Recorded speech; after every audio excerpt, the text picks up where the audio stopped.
सभी प्यारे बच्चों को नमस्कार। तो इस वीडियो में क्लास 10th मैथ जो राजीव का अनसोल्ड पेपर है, तो इसमें 2024 सेट नंबर 5 हल कराने वाले हैं।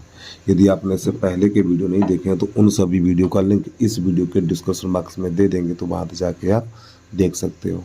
और प्यारे बच्चों, वीडियो को शुरू करने से पहले छोटी सी रिक्वेस्ट है भाई, जिस बच्चे ने अभी तक यूट्यूब चैनल को सब्सक्राइब नहीं किया है, यूट्यूब चैनल को सब्सक्राइब करके वीडियो को लाइक कर लो और एक प्यारा सा कमेंट करके जरूर बताना वीडियो आपको कैसा लगा है।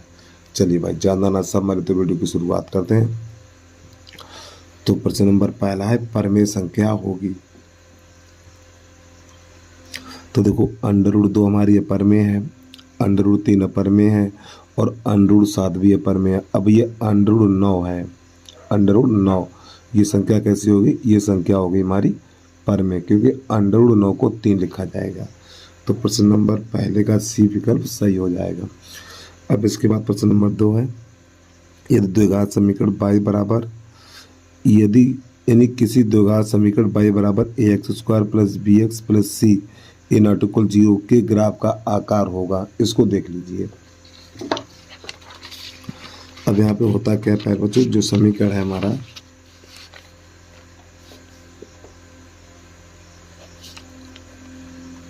y बराबर ax² plus bx plus c और ए नॉट इक्वल 0, यानी ए का मान 0 नहीं है, तो इसका जो ग्राफ होगा,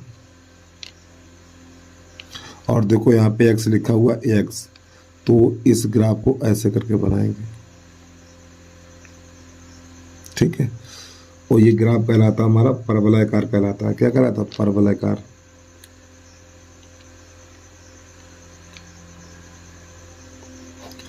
अगर ये ए का मान प्लस होगा तो ऐसे बनाएंगे, अगर ए का मान माइनस होगा यहाँ पे ए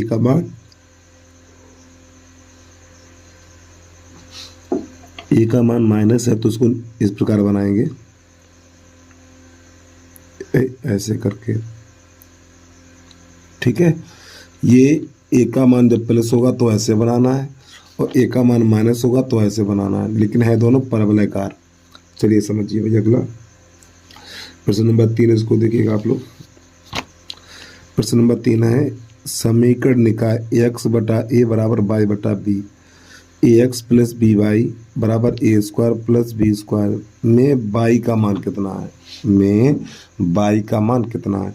तो प्यारे बच्चों, एक चीज़ देखिए, यहाँ पे लिखा हुआ x/a बराबर y/b, तो यही तो x y के मान है, तो x बराबर a हो जाएगा, ax बराबर a हो जाएगा, y बराबर b हो जाएगा। तो y बराबर पूछा तो y का मान ये b हो जाएगा, तो ये इसका आंसर आएगा सी, ठीक है। एक बार फिर समझिए, देखो यहाँ पे लिखा हुआ है x बराबर a हो गया और y बराबर b हो गया, ठीक है, तो उसका आंसर हो गया सी। अगला देखिए, यदि समीकरण x² minus 4x plus a बराबर 0 कि कोई वास्तविक मूल नहीं है, कोई वास्तविक मूल नहीं है, इसका मतलब है d का मान जो है वो 0 से छोटा होगा। चलिए समझिए इसको कैसे हल करते, देखिए। तो नंबर 4 डालने हैं, x² माइनस 4x प्लस का a बराबर 0। तो प्यारे बच्चों, यहाँ पे कोई वास्तविक मूल नहीं है,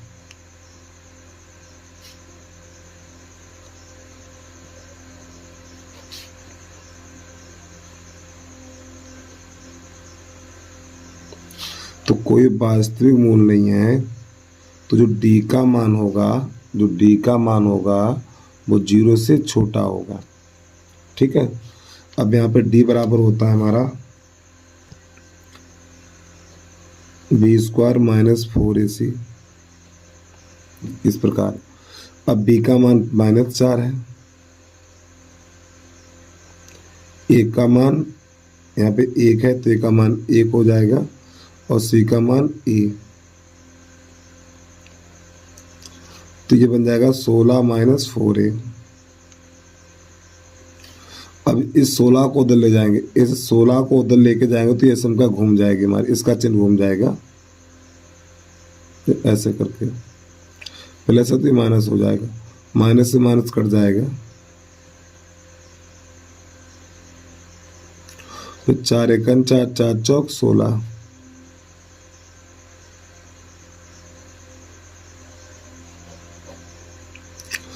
तो यहाँ पर जो ए का मान होगा वो 4 से बड़ा हो जाएगा, तो इसका यही आंसर आ जाएगा। तो आप लगा लीजिए विकल्प नंबर बी पे टिक। ठीक है, विकल्प नंबर बी पर टिक, इसका बी सही हो जाएगा। चलिए भाई अगला समझिए। प्रश्न नंबर है हमारा 5। अनुक्रम √2, 2√3, √2, 2√2, 3√2, कहाँ तक इसका 10वां पद ज्ञात करना है। अब एक बात समझिए, देखो पहले 1√2, फिर 2√2, फिर 3√2, फिर 10वां पद होगा तो 10√2 होगा ना। मैं थोड़ा सेंस लगाइए आप लोग। देखो पहला पद है 1√2, फिर 2√2, 3√2, फिर 10वां होगा 10√2, तो 10वां पद ऐसे निकाल दीजिए डायरेक्ट। 10वां पद ए 10 बराबर 10√2। अब एक बात समझिए, इस जो अंडरूट के बाहर संख्या होती इसको ले जाएंगे अंदर, तो ये 10 अंदर जाएगा तो इसका वर्ग बन जाएगा, 10 का वर्ग 100 और गुणा 2 ऐसे करके, तो बेटा बन जाएगा ये 200। ठीक है, √200 होगा, तो यही इसका सही हो जाएगा। तो विकल्प नंबर सी। प्रश्न नंबर 7 है हमारा, यदि त्रिभुज ABC तथा त्रिभुज DEF में ये दो भुजाएं समानुपात में हैं तो वे दोनों त्रिभुज समरूप होंगे। तो मैं ये बताना कौन से कोण बराबर होंगे, ये बताना है इसमें। तो यहाँ पे दो त्रिभुज बनाने हैं पहले हमें।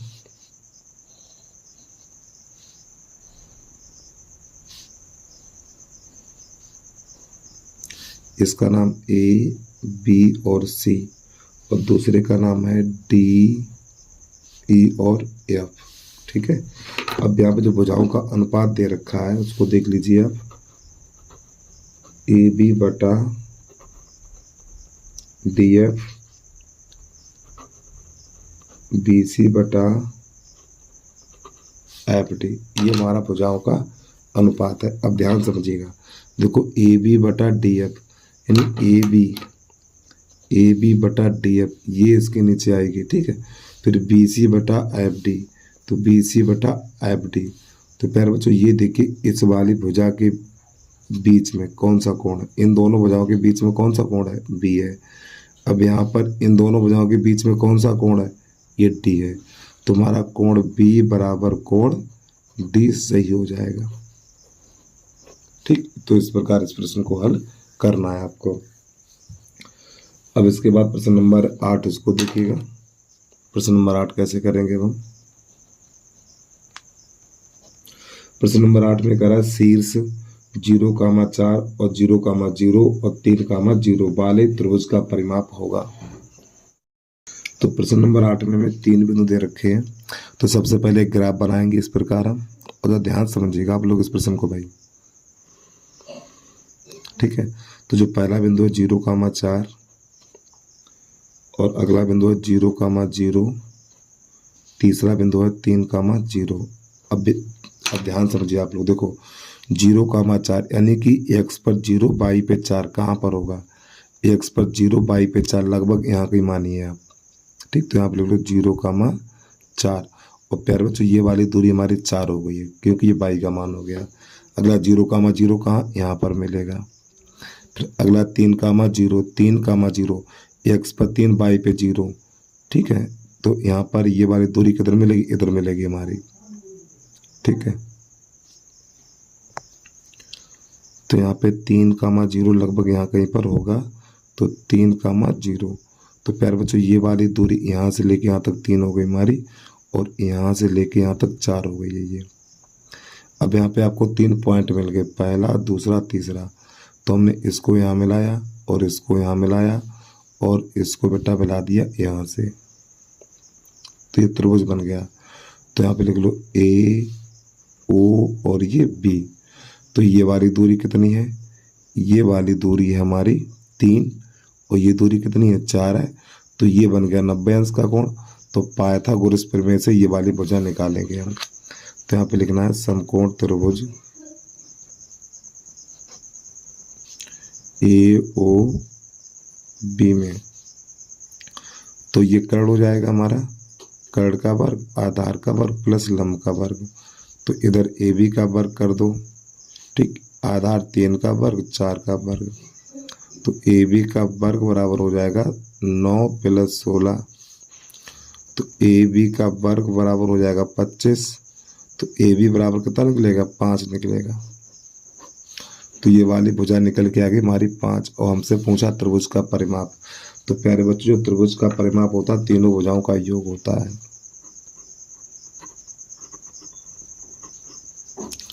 त्रिभुज का परिमाप बराबर इसकी तीनों भुजाओं का योग, सब जोड़ दीजिए, 3 प्लस 4 प्लस 5 तो बराबर 12 हो जाएगा इसका आंसर। ठीक है, तो उम्मीद है आपको समझ में आ गया होगा।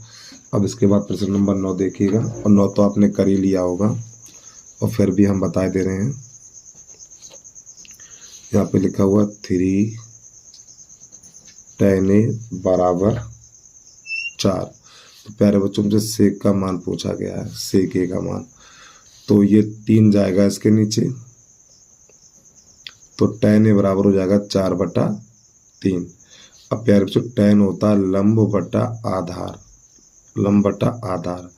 अब इसमें कर्ण ज्ञात करनी है हमें, तो कर्ण बराबर लग जाएगा, कर्ण का वर्ग बराबर 4 का वर्ग प्लस 3 का वर्ग, तो कितना हो जाएगा, ये 25 हो जाएगा, तो के बराबर 5 निकलेगा। और सेक क्या होता है, सेक होता है हमारा कर्ण बटा आधार, सेक होता है कर्ण बटा आधार, तो कर्ण कितना निकला 5 और आधार कितना 3 है, तो इस प्रश्न का आंसर हो जाएगा 5/3। 5/3 है, जो विकल्प नंबर हमारा डी सही हो जाएगा। अगला प्रश्न देखिए, प्रश्न नंबर 10 है, यदि tan alpha plus cot alpha बराबर 5 है तो tan square alpha plus cot square alpha का मान कितना होगा। तो प्यारे बच्चों यहाँ पर होगा क्या, देखो इसका वर्ग करो, 25 का 5 का वर्ग करो 25, 25 में 2 घटाओ 23, आंसर आ गया सी। 5 का वर्ग करो 25 और 25 में से 2 घटाओ 23, आ गया इसका आंसर। ठीक है, लेकिन चलो करके दिखाई दे रहा है, कैसे करना है उसको भी देख लीजिए आप, नहीं तो ऐसे आपको समझ में भी नहीं आएगा। 10 नंबर है, तो यहाँ पे लिखा हुआ tan alpha plus cot alpha बराबर 5। अब प्यारे बच्चों थोड़ा इस प्रश्न से पहले एक चीज देख लीजिए आप, देखो sin theta into cos theta बराबर 1 होता है, और इसके बाद cos theta into sec theta बराबर 1 होता है, tan theta into cot theta बराबर 1 होता है। ठीक है, तो यहाँ पे क्या करें, दोनों पक्षों का वर्ग करेंगे, दोनों पक्षों का वर्ग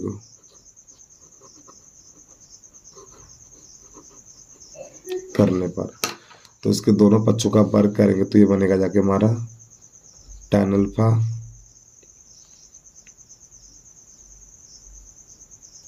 यहाँ पे कॉट अल्फा है, ठीक है, प्लस कॉट अल्फा का होल वर्ग, और बराबर ये तो बन जाएगा 25।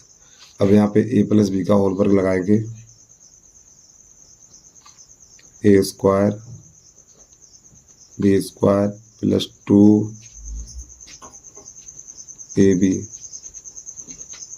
और बराबर 25। तो अभी मैंने आपको क्या बताया था, देखो इसका मान कितना हो जाएगा, 1 हो जाएगा, तो इसकी जगह पे 1 लगा देंगे, इसकी जगह पे लगा देंगे 1, तो हमारा यहाँ पर बचेगा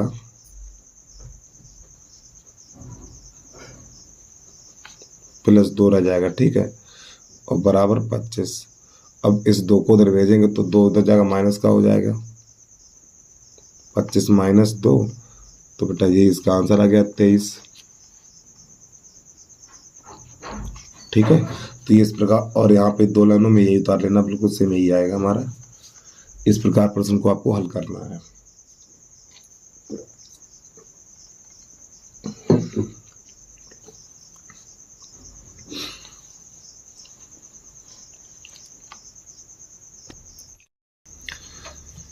प्रश्न नंबर 11 है हमारा, यदि साइन थीटा बराबर कोसेक थीटा है, यदि साइन थीटा बराबर कोसेक थीटा है तो हमें थीटा का मान निकालना, और थीटा का मान 0 या 0 से बड़ा, 0 या 0 से बड़ा, फिर इसके बाद 90 या 90 से छोटा, 90 या 90 से छोटा, ये ज्ञात करना है। चलिए समझिएगा। तो यहाँ पे देखो साइन थीटा बराबर कोसेक थीटा दिया हुआ था, तो कोसेक थीटा को लिख दिया 1/sin, 1/sin, फिर साइन का गुणा इसमें करेंगे, साइन स्क्वायर हो जाएगा तो बराबर 1। अब यहाँ पे इस 1 को लिख सकते हैं, 1 पे घात 2 लिख सकते हैं ऐसे करके, तो ये घात से घात चली जाएगी। तो यहाँ पे साइन थीटा बराबर हो जाएगा हमारा 1। अब साइन में ही देखिए कि एक मान किसका होता है, तो साइन थीटा बराबर हो जाएगा साइन 90, और साइन 90 को π/2 लिखा जाता है, तो साइन से साइन कट जाएगा तो थीटा बराबर निकलेगा π/2। तो इसका जो विकल्प है हमारा, विकल्प नंबर सी सही हो जाएगा। ठीक है, चलिए भाई जल्दी से नोट करिए। इसके बाद अगला प्रश्न देखिए, नंबर है 12। तो यहाँ पे लिखा हुआ है sine theta minus cos theta, sine theta minus cos theta बराबर 0 है, तो इसका मान कितना होगा। अब प्यारे बच्चों यहाँ पे एक काम करना पड़ेगा आपको भाई, देखो साइन का यानी थीटा का ऐसा मान लो कि दोनों समान हो। किस में समान होते, 45 ले लो, साइन 45 का भी मान 1/√2, कॉस 45 का भी मान 1/√2 है। तो यहाँ पे क्या करेंगे, थीटा बराबर 45 लिखेंगे। प्रश्न नंबर 12 है हमारा, sine theta minus cos theta, sine theta minus cos theta. ठीक है, तो थीटा का ऐसा मान लो कि दोनों बराबर 0 है, तो साइन 45 लेना पड़ेगा, यानी थीटा बराबर 45। जब हम थीटा बराबर 45 लेंगे तो साइन 45 का मान 1/√2, कॉस 45 का मान 1/√2। ठीक है,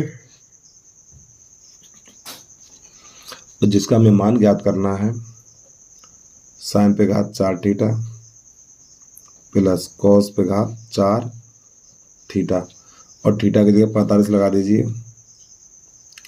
तो ये बन जाएगा साइन 45 पे घात 4 प्लस कॉस 45 पे घात 4। इस प्रकार इसको हम ऐसे लिख सकते हैं। तो साइन 45 का मान 1/√2 घात 4 प्लस 1/√2 पे घात 4। अब भाई 1/√2 पे घात 4 है, तो 1/√2 4 बार गुणा करेंगे इसका, तो देखो 1 का 1 में करेंगे 1 रहेगा, √2 का 2 में करेंगे 2, फिर 2 का 2 में करेंगे 2, फिर 2 का 2 में करेंगे 4, तो बेटा इसका मान 1/4 बन जाएगा। तो 1/4 प्लस 1/4। अब क्या होगा, हर समान है, तो जब हर समान है तो 1 और 1 2, 2/4, 2 1 2, 2 2 4, तो 1/2 निकल के आ गया। ठीक है, चलिए भाई प्रश्न नंबर 13 उसको देखिएगा।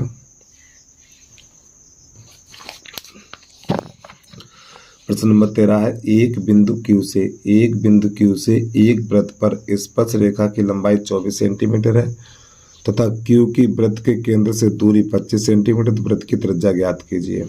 चलिए समझिएगा। तो यहाँ पे प्रश्न नंबर 13 है, एक बनाना वृत्त और वृत्त के बाहर कोई बिंदु है, एक बिंदु Q से, यहाँ पे Q कर लीजिए, एक बिंदु Q से एक वृत्त पर स्पर्श रेखा की लंबाई, तो बेटा ये हमारी स्पर्श रेखा है जिसकी लंबाई 24 सेंटीमीटर है तथा Q की वृत्त के केंद्र से दूरी, ये हमारा वृत्त का केंद्र है, ये वाली दूरी 25 सेंटीमीटर है, तो ये 25 है, ये 24 है। अब इसको यहाँ से मिलाएंगे तो ये कोण बन जाएगा 90 अंश का। ठीक है, तो यहाँ पर लिख लो A और यहाँ लिख लो O, तो ये बन गया समकोण 90 अंश त्रिभुज का। ठीक, ये वृत्त की त्रिज्या, तो ये वाली ज्ञात करनी, पाइथागोरस पर में लगा दीजिए। तो यहाँ पे लिख लो समकोण त्रिभुज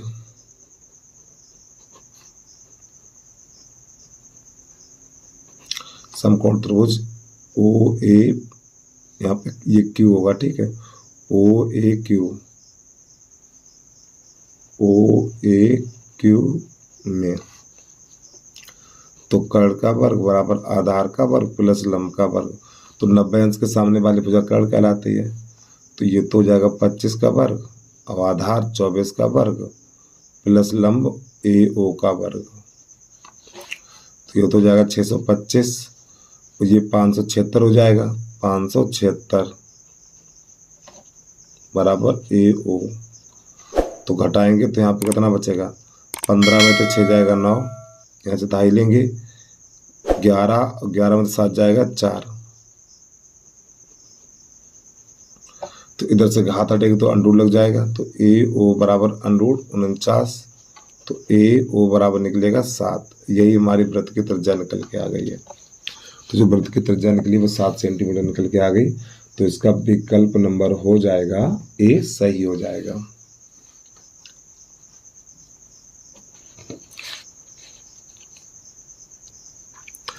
प्रश्न नंबर 14, यदि एक बिंदु P से Q केंद्र वाले किसी वृत्त पर PA और PB स्पर्श रेखाएं परस्पर 180 अंश के कोण पर झुकी हैं तो कोण POA होगा, ये बताना हमें।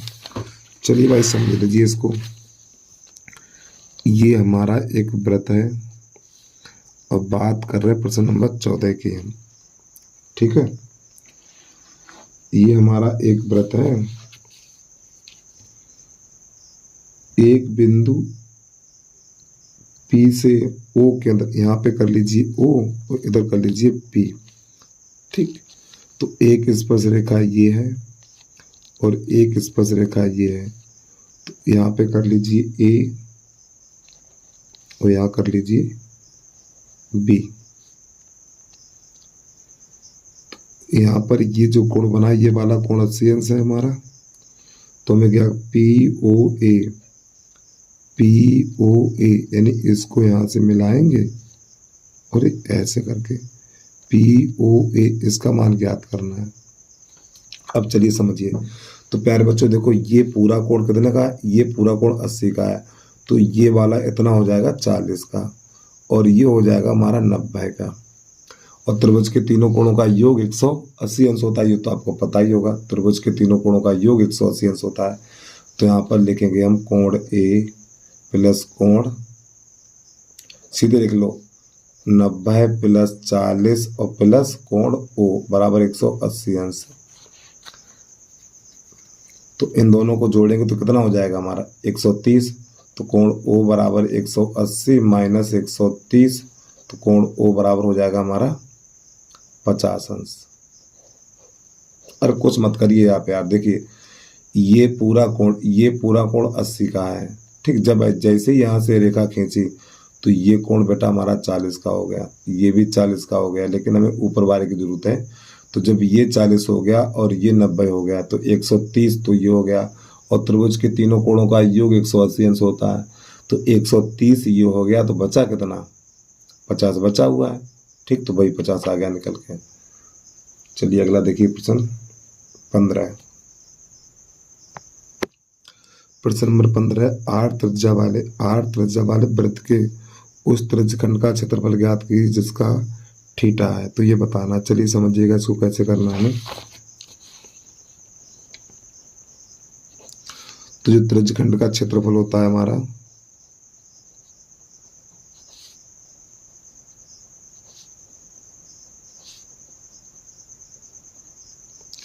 त्रिज्यखंड का क्षेत्रफल पाई आर स्क्वायर थीटा बटा 360।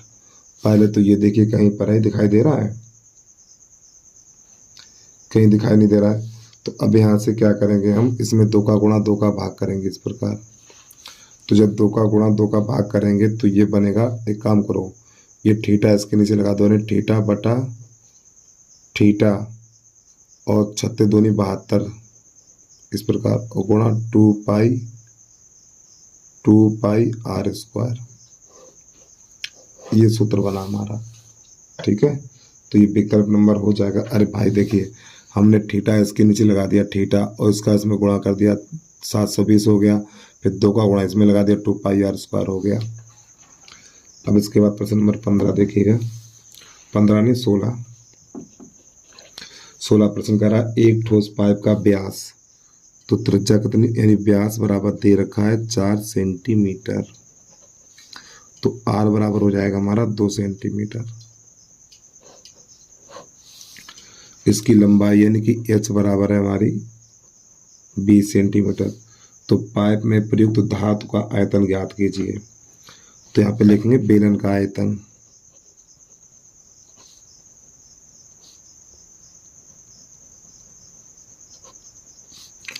पाई आर स्क्वायर एच। आर का मान 2 तो ये 4, एच का मान 20, तो हो जाएगा 80 पाई।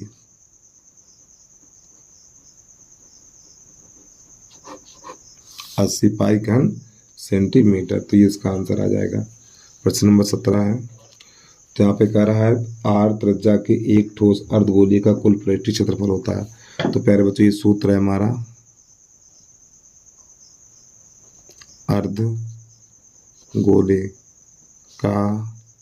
अर्धगोले का कुल पृष्ठीय क्षेत्रफल बराबर होता है 3 पाई आर स्क्वायर। तो ये विकल्प नंबर सी पे लगा लीजिए टिक। चलिए 18 देखिए। तो 18 में लिखा हुआ है माध्यिका वर्ग होगा, तो जिसकी बारंबारता सबसे अधिक होती है वही माध्यिका वर्ग होता है। तो देखो यहाँ पे 18 की बारंबारता सबसे अधिक है और इसके सामने 30 से 40 लिखा हो, तो इसका विकल्प नंबर सी सही हो जाएगा हमारा। ठीक है। प्रश्न नंबर 9 देखिए 19 है। एक बारंबारता सारणी का माध्य तथा माध्यक 30 और 35 है, तो इसका बहुलक होगा। चलिए समझिएगा। प्रश्न नंबर 18 है 19। तो सूत्र होता है 3 गुणा माध्यक,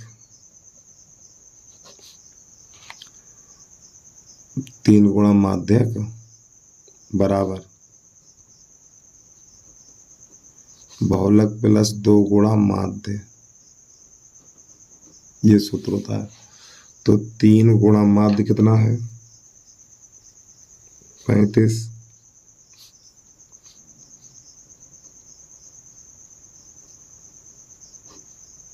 बहुलक प्लस 2 गुणा माध्य कितना है, माध्य है 30। तो बेटा ये तो बन जाएगा हमारा 3 पंजे 15, 105 बराबर ये 60 बन जाएगा। और 60 को तो ले आइए,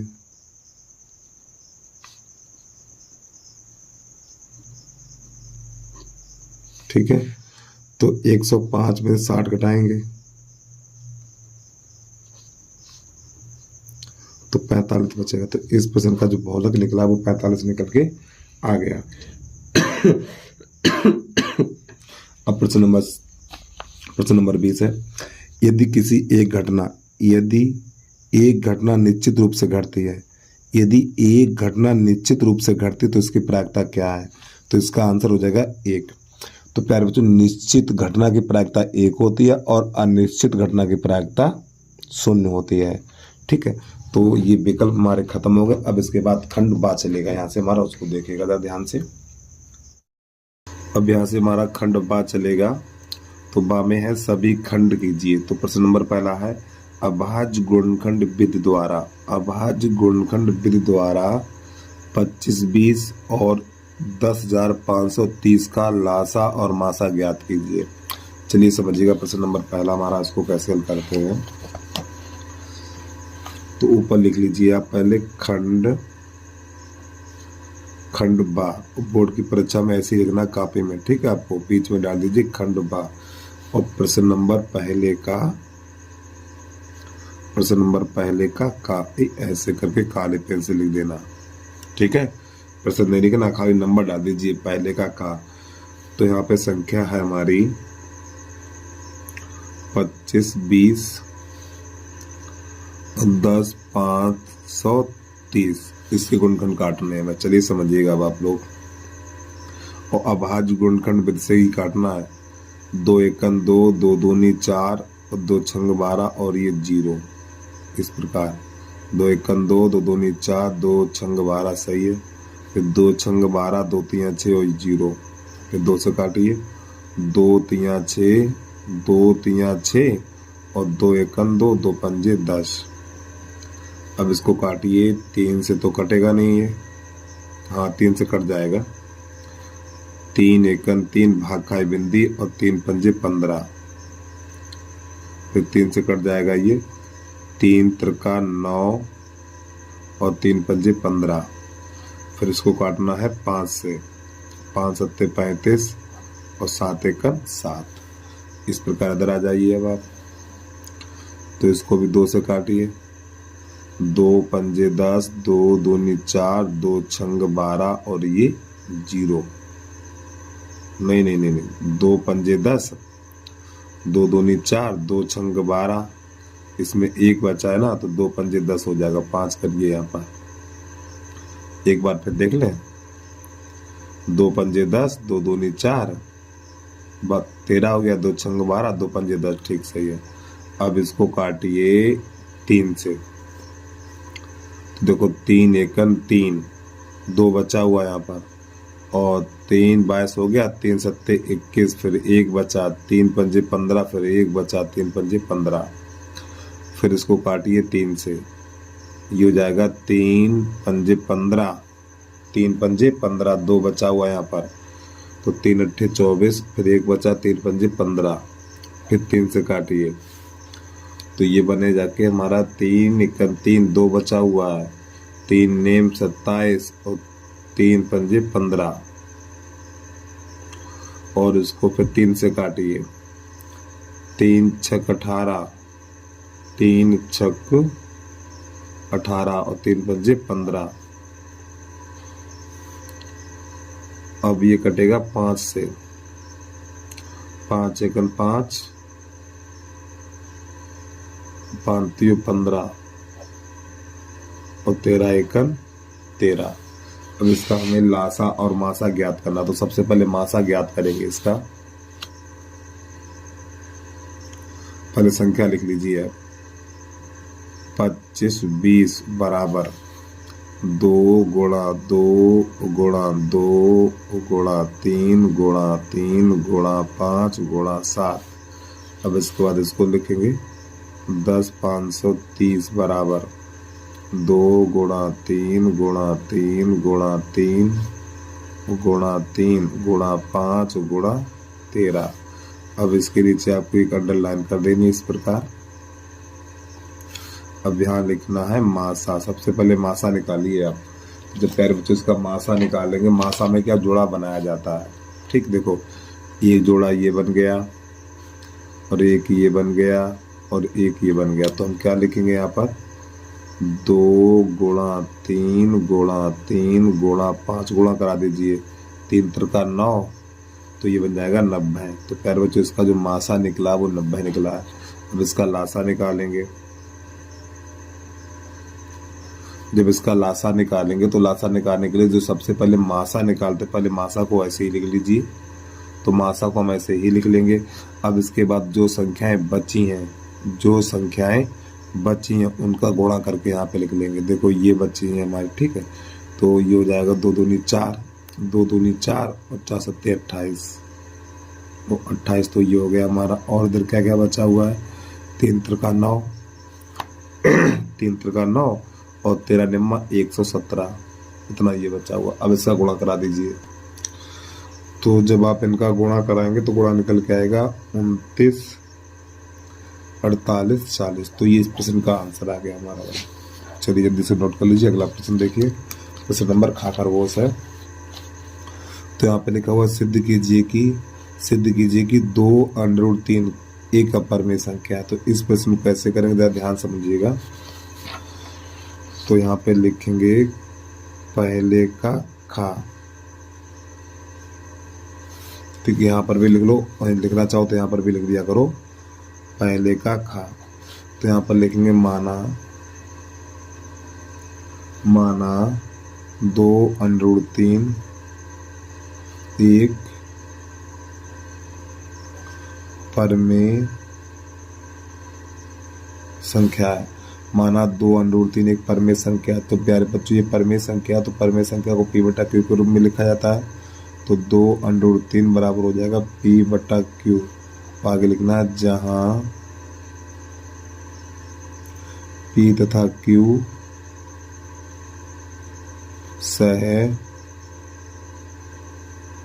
अभाज्य पूर्णांक है। ठीक है, यानी जहाँ पी तथा क्यू सहअभाज्य पूर्णांक है। ये अब थोड़ा आगे समझिएगा। अब यहाँ पे क्या करना है हमें, ये 2 है ना, ये वाला 2, ये 2 जाएगा इसके पास, गुणा वाली चीज भाग में पहुंच जाती है, तो √3 बराबर हो जाएगा P/2Q। बस प्यारे बच्चों, यहाँ पे ही सवाल खत्म हो जाता है, इतना ही रहेगा। बस इसकी हिंदी लिखनी है, यहाँ पर नई लाइन से लिख लीजिए, P/2Q एक परमेय संख्या है। P/2Q एक परमेय संख्या है, अतः √3 भी एक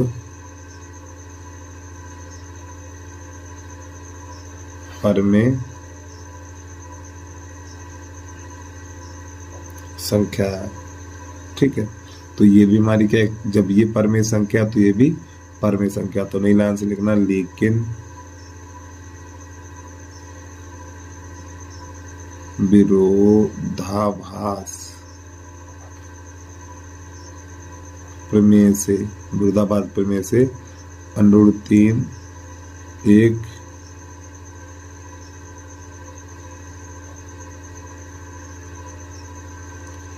अपरमेय संख्या है, इसलिए 2√3 भी एक अपरमेय संख्या। बस इतना इस प्रश्न में आपको करना है, प्रश्न हो गया हमारा कंप्लीट। चलिए भाई जल्दी से नोट करिए। अब इसके बाद हमारा है गा गमला, उसको देखिएगा।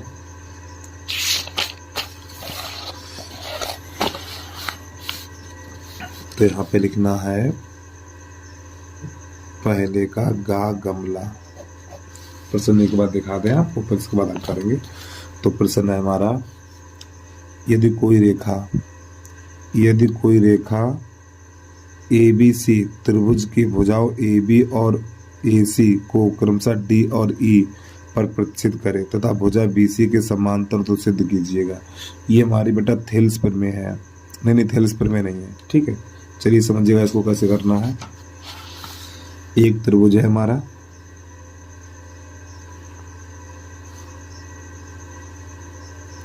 जिसका नाम है A, B और ये C। तो प्रश्न यहाँ पे कह रहा है भुजा AB और AC पर क्रमशः D और E प्रक्षेपित करें।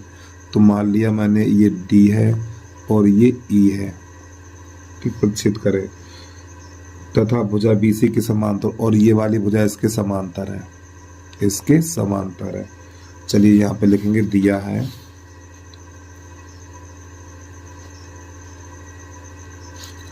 त्रिभुज ABC में DE समांतर BC, ये वाली भुजा इसके समांतर है, सिद्ध करना है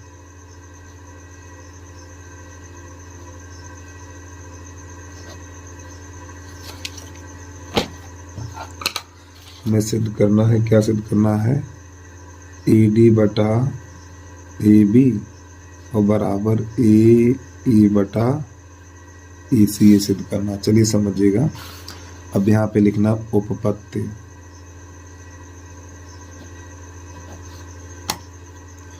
तो प्यारे बच्चों एक बार फिर इस त्रिभुज का नाम लिखेंगे हम। तो यहाँ पे लिखेंगे त्रिभुज ABC में DE समांतर BC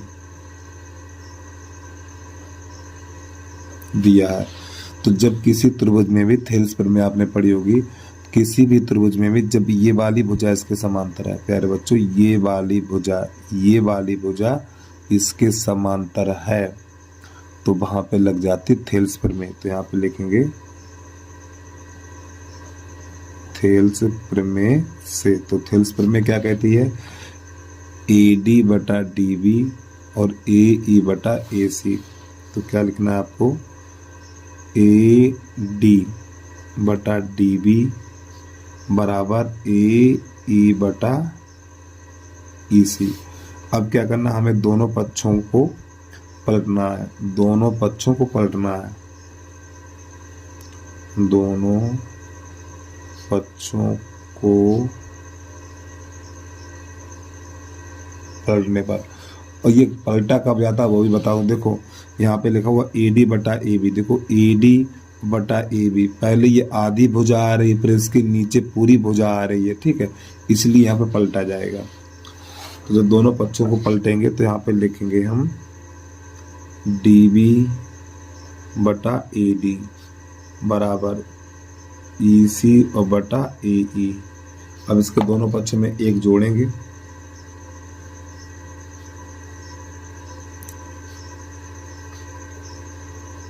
एक, दोनों पक्षों में एक जोड़ दीजिए, तो यहाँ पे हो जाएगा हमारा DB और बटा AD प्लस 1, और यहाँ पर EC बटा AE प्लस 1। तो प्यारे बच्चों इसका गुणा इसमें होगा, तो ये बन जाएगा DB प्लस AD और बटा AD, और अब इसका इसमें गुणा करेंगे तो EC प्लस AE और बटा AE। अब एक चीज ध्यान समझिए, AD प्लस यानी DB प्लस AD क्या हो गया, देखो DB और प्लस AD, तो ये पूरा AB बन गया है। तो इसकी जगह पे क्या लिखेंगे, इसकी जगह पे लिख देंगे AB बटा AD, और इसकी जगह पे अरे भैया EC प्लस AE, इस चित्र में देखिए ना आप, EC प्लस AE, तो इसकी जगह लिख दीजिएगा AC और बटा AE। पुनः दोनों पक्षों को पलटेंगे, पुनः दोनों पक्षों को पलटने पर, जब पुनः दोनों पक्षों को पलटेंगे तो आपका हो जाएगा AD बटा AB बराबर AE बटा AC। तो बस प्यारे बच्चों यही सिद्ध करना था, यही निकल के आ गया भैया हमारा। तो उम्मीद है आपको समझ में आ गया होगा। चलिए भाई जल्दी से नोट कर लीजिए। इसके बाद अगला प्रश्न देखिए। अब प्रश्न नंबर है घा, उसको देख लीजिए एक बार, कहाँ चला गया घा। बिंदुओं A -1,7 और B 4,-3 को मिलाने वाले रेखाखंड 2:3 में विभाजित करने वाले बिंदुओं के निर्देशांक ज्ञात कीजिए। चलिए समझिएगा इसको। अब आप लिखेंगे, क्या लिखेंगे, पहले का घा,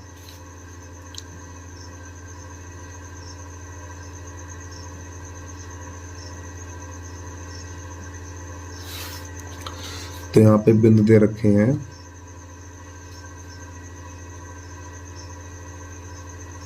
-1,7 और B का है 4,-3, और जो अनुपात है हमारा, अनुपात 2:3, तो सूत्र होता है निर्देशांक बराबर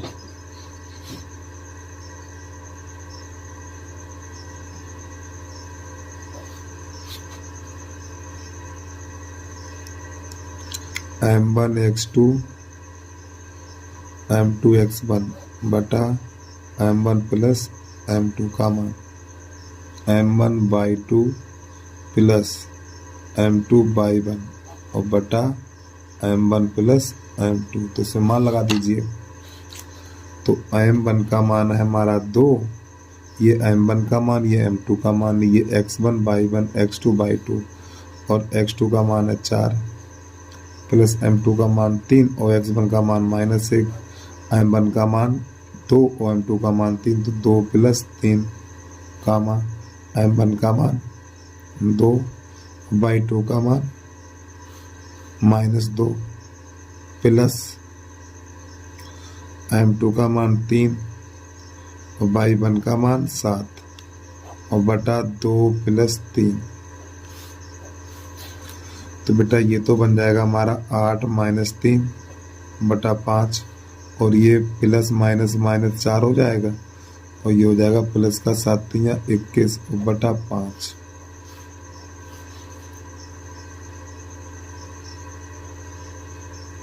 यहाँ पे गलत कर दिया हमने, यहाँ पे क्या लिखा, बाई टू लिखा हुआ, बाई टू का मान -3 है, तो यहाँ पे -3 लिखिएगा, तो 3 दूनी 6 हो जाएगा माइनस का।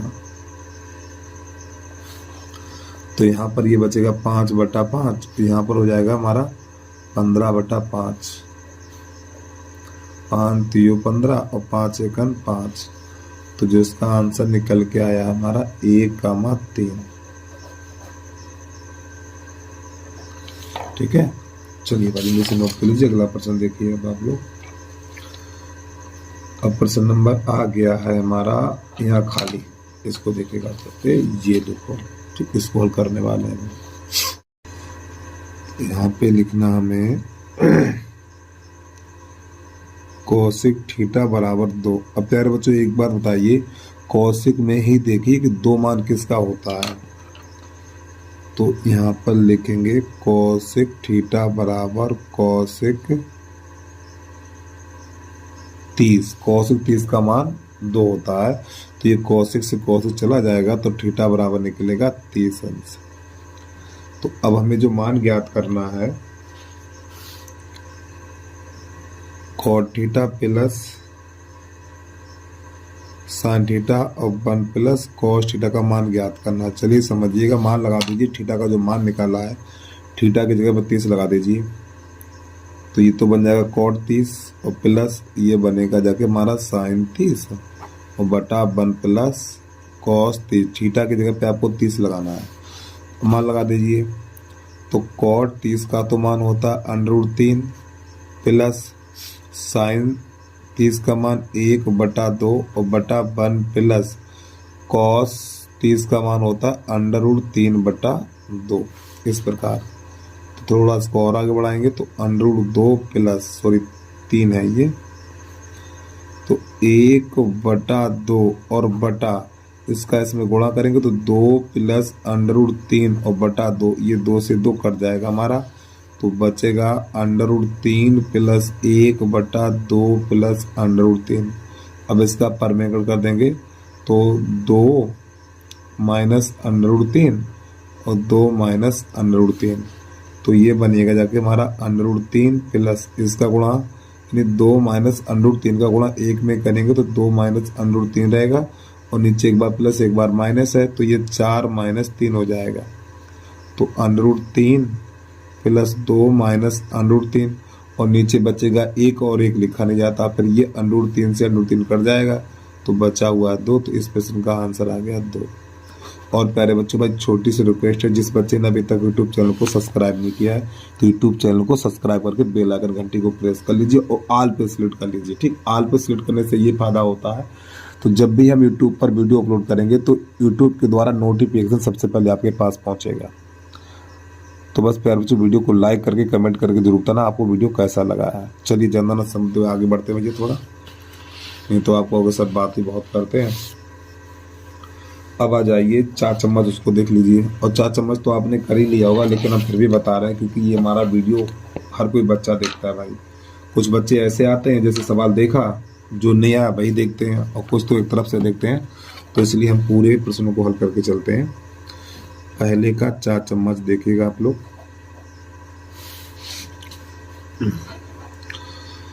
4 चम्मच एक बार प्रश्न दिखा दें हम। प्रश्न कह रहा है सिद्ध कीजिए कि बिंदु इतने इतने समद्विबाहु त्रिभुज के शीर्ष। समद्विबाहु त्रिभुज क्या होता है? जिनकी तीनों भुजाएं समान हो, जिसकी तीनों भुजाएं समान हो समद्विबाहु त्रिभुज कहलाता है। चलिए समझिएगा। तो पर एक त्रिभुज बना लीजिए आप।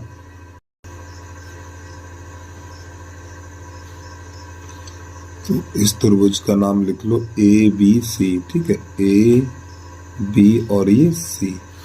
तो इसके जो बिंदु है हमारे पास, इसका है 5, -2 और B का है 6, 4 और C का बिंदु है 7, -2। तो यहाँ पे ये समद्विबाहु त्रिभुज है। क्या है बेटा? समद्विबाहु त्रिभुज। समद्विबाहु त्रिभुज में क्या होता है?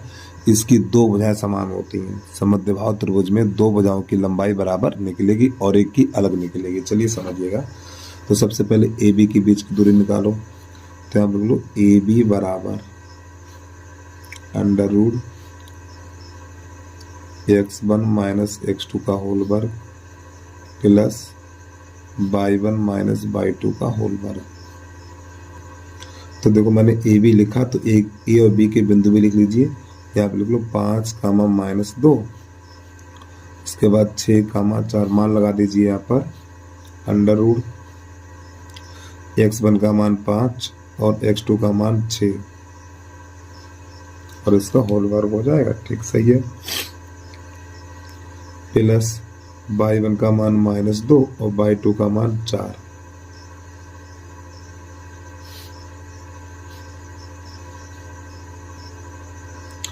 तो यहाँ तो -1 बचेगा, ये माइनस का 6 हो जाएगा।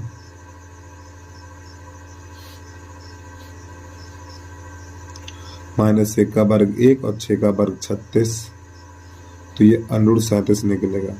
यानी प्यारे बच्चों ये वाली जो भुजा निकली √37 निकल के आ गई। अब इसके बाद AC ले लीजिए। AC तो नहीं ला सीखना है। AC बराबर √x1 - x2 का होल वर्ग y1 - y2। अब यहाँ पर हमने AC लिखा है, तो A के बिंदु 5 कामा -2 और C के हैं 7 कामा -2, मान लगा दीजिए। अब यहाँ पर √x1 का मान 5, x2 का मान 7 प्लस y1 का मान -2 और y2 का मान -2 प्लस 2 हो जाएगा। ये तो इससे कट जाएगा। अब यहाँ पे अंडरूट के अंदर बचेगा हमारा -2 का वर्ग, तो ये बन जाएगा बेटा हमारा √4 और 4 को लिखा जाएगा 2 मात्रक। यहाँ मात्रक शब्द और लगा लीजिए। अब इसके बाद अब यहाँ पे लिखेंगे BC बराबर √x1 - x2 का होल वर्ग प्लस y1 - y2 का होल वर्ग। अब यहाँ पे मैंने BC लिखा, तो इसके बिंदु है 6 कामा 4 और इसके बाद है 7 कामा -2, तो ये वाले मान यहाँ लगाइए। इसमें √x1 का मान 6, x2 का मान 7, y1 का मान 4 और y2 का मान, देखो y2 का मान पे जो -2 है तो +2 हो जाएगा। अंडरूट इधर -1 का वर्ग, इधर 6 का वर्ग, तो ये बन जाएगा हमारा 1 + 36, तो कितना बन जाएगा √37 बन गया। अब यहाँ पे किस किस की माप बराबर निकली है, तो यहाँ पे लिखेंगे हम AB बराबर BC और बराबर √37। तो जिस त्रिभुज की 2 भुजाएं बराबर आ जाए, जिस त्रिभुज की 2 भुजाएं बराबर आ जाए, तो बस यहाँ पे लिख दीजिए अतः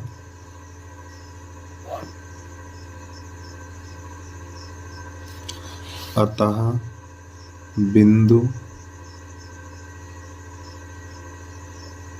5 कामा -2, 6 कामा 4 तथा 7 कामा -2 एक समद्विबाहु त्रिभुज के शीर्ष है। ठीक है, यहाँ पे लिखना चाहो लिख लीजिए आप लोग। एक जगह चलो यहाँ पे एक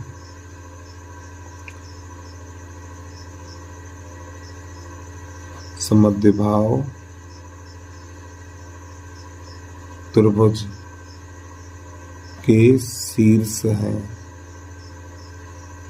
लो बेटा ये हो गया हमारा प्रश्न कंप्लीट। चलिए भाई जल्दी से नोट कर लीजिए। अगला प्रश्न देखिए अब यहाँ से। अब यहाँ से चलेगा हमारा प्रश्न नंबर 2। प्रश्न नंबर 2 है दिखाइए कि रैखिक समीकरण 3x माइनस y बराबर 2 और 3x माइनस 3y बराबर 6 के अनेक हल होंगे। चलिए समझिएगा इसको कैसे करना है। तो पहले तो लिख लो प्रश्न नंबर 2।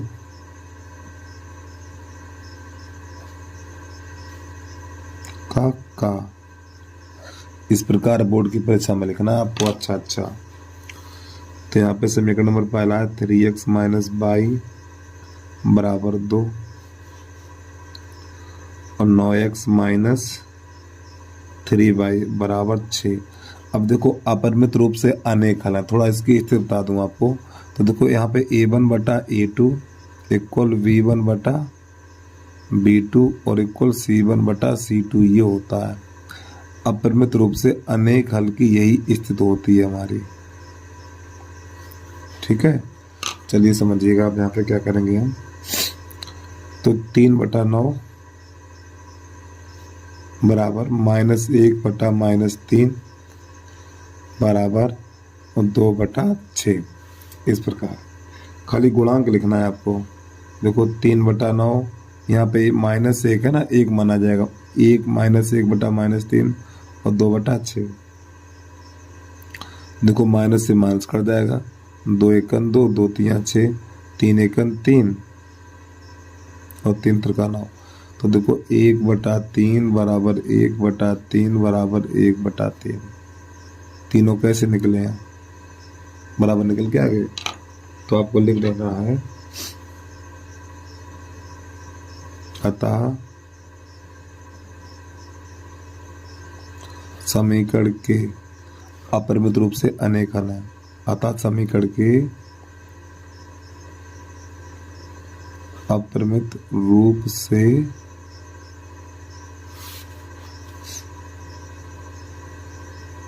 अनेक हल हैं। और ये रेखा हमारी कैसी संपाती रेखा कहलाती है। ठीक है, ठीक, संपाती रेखाएं हैं।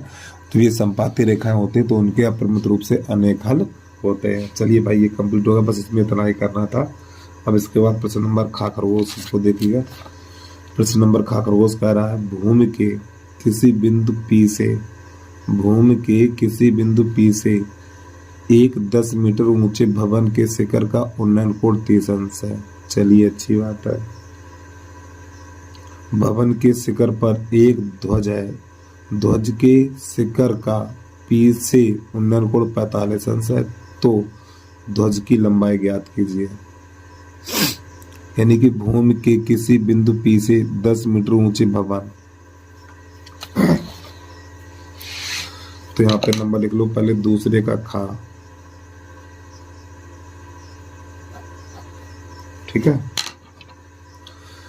तो यहाँ पे एक बनाना क्षैतिज रेखा आपको ऐसे करके। अब ये हमारा है एक भवन जिसकी ऊंचाई 10 मीटर है। यहाँ पर एक बिंदु है P। ठीक, प्रश्न को एक बार फिर देख लें हम। भूमि के किसी बिंदु P से 10 मीटर ऊंचे भवन के शिखर का उन्नयन कोण। लो बेटा इसको यहाँ से ऐसे मिला दीजिए। तो ये जो कोण बना है हमारा वो कितने का, 30 अंश का। तो यहाँ पर मैंने 30 लिख दिया। फिर आगे प्रश्न कह रहा है भवन के शिखर पर एक ध्वज लगा हुआ। अब इसके ऊपर एक झंडा भी लगा हुआ भाई। चलो झंडा भी लगा दिया मैंने और फहरा भी दिया यार। ठीक, पर आगे क्या करा, ध्वज के शिखर का P से उन्नयन कोण 45 अंश। अब यहाँ से ये वाला कोण बन गया 45 अंश।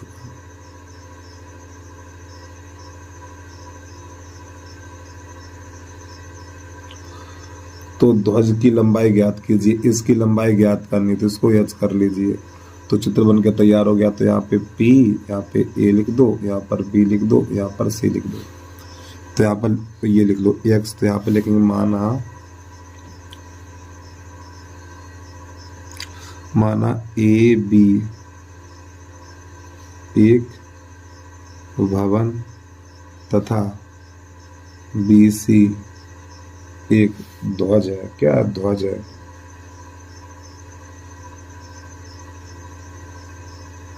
ध्वज है। तो यश का मान निकालना। तो सबसे पहले समकोण त्रिभुज ही ले लो, छोटा इधर नीचे वाला।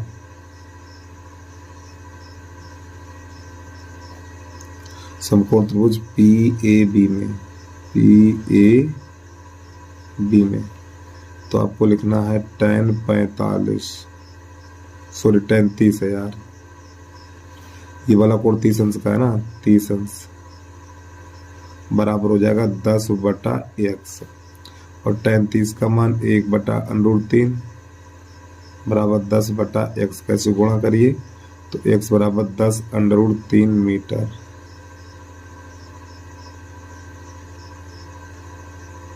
ठीक है, इतना। अब इसके बाद समकोण त्रिभुज पूरा बड़ा वाला लेंगे। तो यहाँ पे लिखना है हमें समकोण त्रिभुज PAC में ये रहा PAC में, तो यहाँ पे tan 45 लगाना है। tan 45 लंब बटा आधार, तो AH प्लस 10 और बटा AX। tan 45 का मान 1 बराबर AH प्लस 10 और बटा इस x का मान निकाल चुके हैं 10√3, तो यहाँ पे 10√3, ठीक, 10√3। अब क्या करेंगे, इसके नीचे करो तो इसका इसमें करेंगे, तो AH प्लस 10 बराबर 10√3। अब इस 10 को उधर ले जाओ तो AH बराबर हो जाएगा 10√3 और माइनस का 10, तो AH बराबर यहाँ से 10 कॉमन लेंगे, तो जब 10 कॉमन लेंगे तो √3 माइनस 1, ठीक, ये बचेगा और यही हमारा हो जाएगा आंसर। एक बार मिला लें, फिर इसके बाद आगे दिखा रहे हैं आपको। चलिए अब एक काम करिए, अभी आंसर मैच नहीं हुआ है, तो प्यारे बच्चों एक काम इसमें क्या करना है हमें,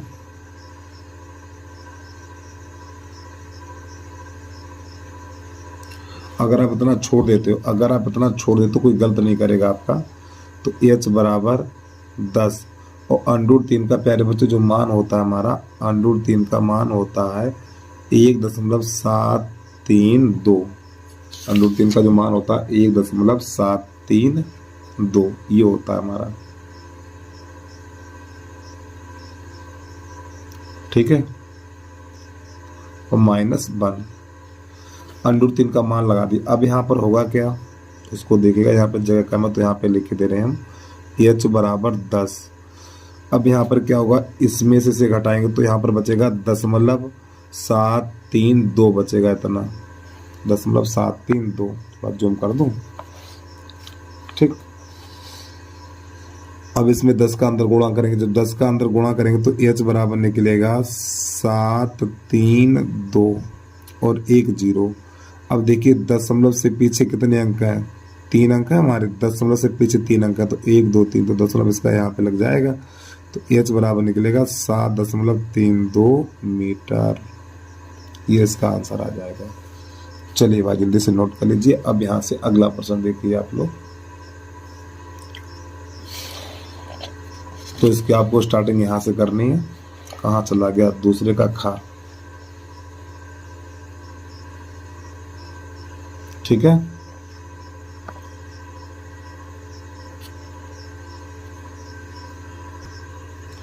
तो अब यहां से चलेगा प्रश्न नंबर दूसरे का गा गमला, उसको देखिएगा।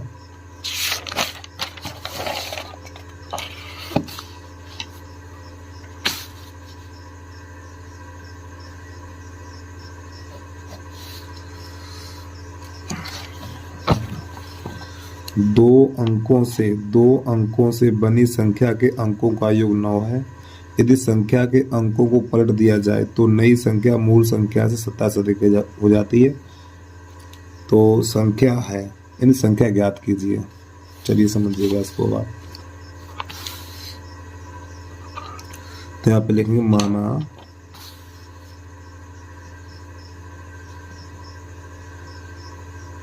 इकाई का अंक 22 तथा दहाई का अंक x है। नई लाइन से लिखना संख्या बराबर 10x प्लस 22।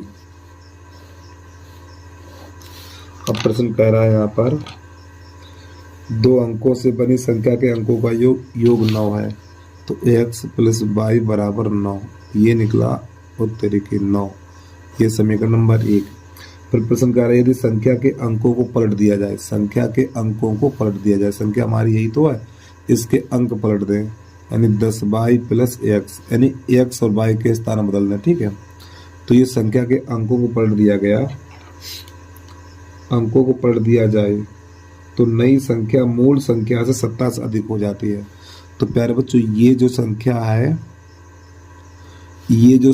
है इससे 27 जाना हो गई है, ये वाली संख्या है इससे 27 जाना हो गई। तो दोनों को बराबर करने के लिए क्या करेंगे, इसमें हम 27 जोड़ देंगे।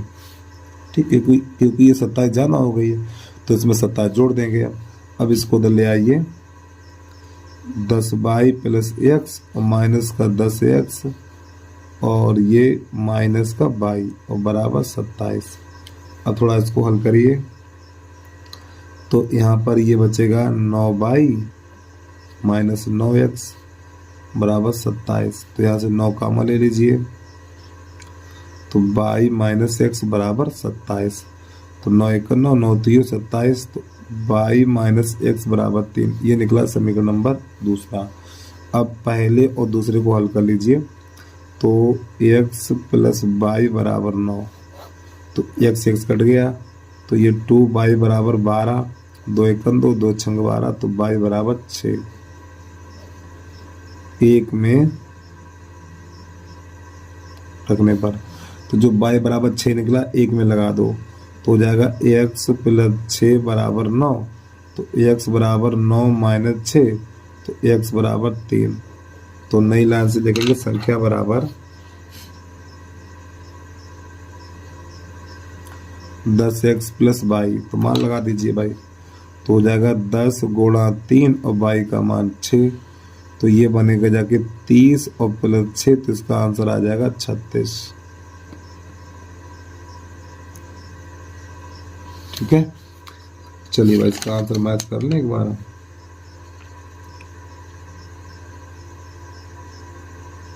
हाँ ठीक, 36 आ गया हमारा, सही है। अब इसके बाद गा गमला के बाद है घा घड़ी, उसको देखिएगा। बहुत ही अच्छा, बहुत ही प्यारा प्रश्न है, इसको ध्यान समझिएगा। और काफी बच्चे इस प्रश्न का इंतजार कर रहे होंगे, भाई ये कैसे लगेगा कैसे लगेगा। चलिए कोई बात नहीं। प्रश्न नंबर घा घड़ी, ये चित्र दिया हुआ, इसमें ए बी बराबर ए सी, यानी ये वाली भुजा बेटा इसके बराबर है। तो हमें सिद्ध करना है बी ई बराबर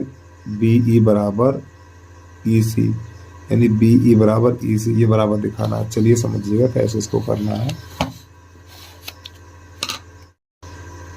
तो बेटा ये हमारा चित्र बनके हो गया तैयार। ठीक, तो यहाँ पे लिख लें ए और यहाँ लिख लें बी और यहाँ लिख लें सी। अब ये हमारा है यहाँ पर ई और यहाँ पर है हमारा एफ और यहाँ पर है हमारा डी। तो इसमें लिखेंगे दिया है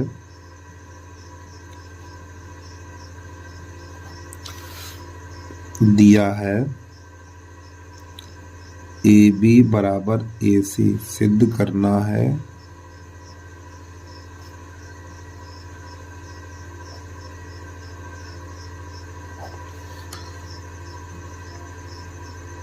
बी ई बराबर ई सी, ये सिद्ध करना हमें। ठीक, चलिए समझिएगा अब आप लोग इसको कैसे हल करते हैं। अब हम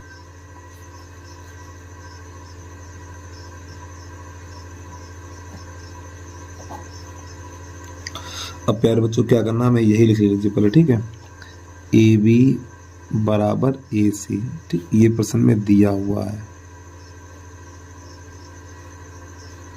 ठीक, इस प्रकार अब क्या करना है, यहाँ पर जो ए बी है ना हमारी ए बी, ये वाली भुजा ए बी, इस ए बी को लिख सकते हैं हम a d plus d b. तो यहाँ पे लिखेंगे ए डी और प्लस डी बी, इसको ऐसे लिख सकते हैं बराबर ए एफ। इसी प्रकार जो ए सी है तो ए सी को लिखेंगे a f plus f c, a f plus f c, ये लिख सकते हैं। तो अब हमें करना क्या है, ध्यान समझिएगा आप लोग। अब देखो ये क्या हमारी, ये देखो ये कि ये और एक ये वृत्त की स्पर्श रेखा है हमारी। ये क्या है, ये बेटा वृत्त की स्पर्श रेखाएं हैं, ये आपस में बराबर होती हैं। ये वृत्त की स्पर्श रेखाएं हैं, ये आपस में बराबर होती हैं।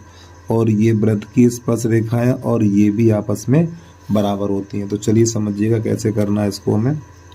तो यहाँ पर लिखना हमें ए डी बराबर ए एफ, यानी ये दोनों भुजाएं कैसी हैं, बराबर हैं।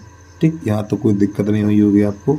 अब इसके बाद लिखना हमें ये वाली भुजा इसके बराबर है, ये वाली भुजा इसके बराबर है। तो यहाँ पे लिखना हमें डी बी बराबर बी ई। ठीक है, अब इसके बाद ये वाली भुजा हमारी ये, ठीक, ये वाली भुजा है वो इसके बराबर है, तो यहाँ पे लिखना है हमें एफ सी बराबर ई सी। ये हमारी क्या एक ही वृत्त की स्पर्श रेखाएं हैं। जे वाले मान कहाँ इसमें लगाएंगे, ठीक, रखने पर, रखने पर। तो ए डी की जगह पे ए एफ लगाएंगे, तो ए डी की जगह पे क्या लगाएंगे, ए एफ प्लस, और बी डी की जगह पे बी ई बराबर ए एफ तो ऐसे छोड़ देंगे। अब आई एफ सी की जगह पे ई सी। अब देखिए यहाँ पे ए एफ से ए एफ कट जाएगा, तो बी ई बराबर ई सी। बस यही सिद्ध करना था, यही हमारा हल हो गया। ठीक है, तो उम्मीद है आपको समझ में आ गया होगा भाई। चलिए जल्दी से नोट कर लीजिए। अब इसके बाद प्रश्न नंबर है हमारा, लो मैंने यहीं पे गलती मार दी, बताओ। ये पहले का घाघड़ी कर दिया और दूसरे का घाघड़ी होना चाहिए था, तो आप लोग बेटा गलती मत कर देना ये, क्योंकि हमें तो नंबर नहीं मिलने वाले हैं। आपको नंबर चाहिए है तो प्रश्न संख्या से ही डालिए आप लोग। अब आ जाइए, प्रश्न नंबर है हमारा इसका 5वां एक्स वाई जेड, वो एक्स वाई के मान ज्ञात करने। बहुत ही बढ़िया, बहुत ही अच्छा प्रश्न है, चलिए समझिएगा इसको।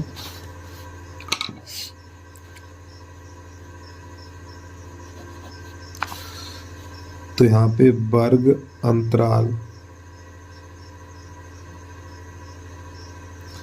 अगला कॉलम बारंबारता,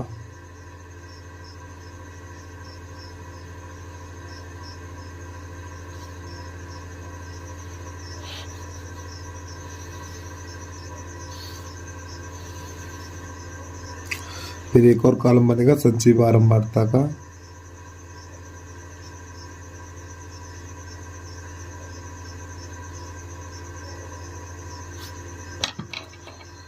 तो यहाँ पे लिखा हुआ 0 से 10, फिर 10 से 20, 20 से 30, 30 से 40, 40 से 50, 50 से 60, बस यहीं तक है, 50 से 60 तक। चलिए बारंबारता में लिखेंगे 5x 20 15 22 और ये 5।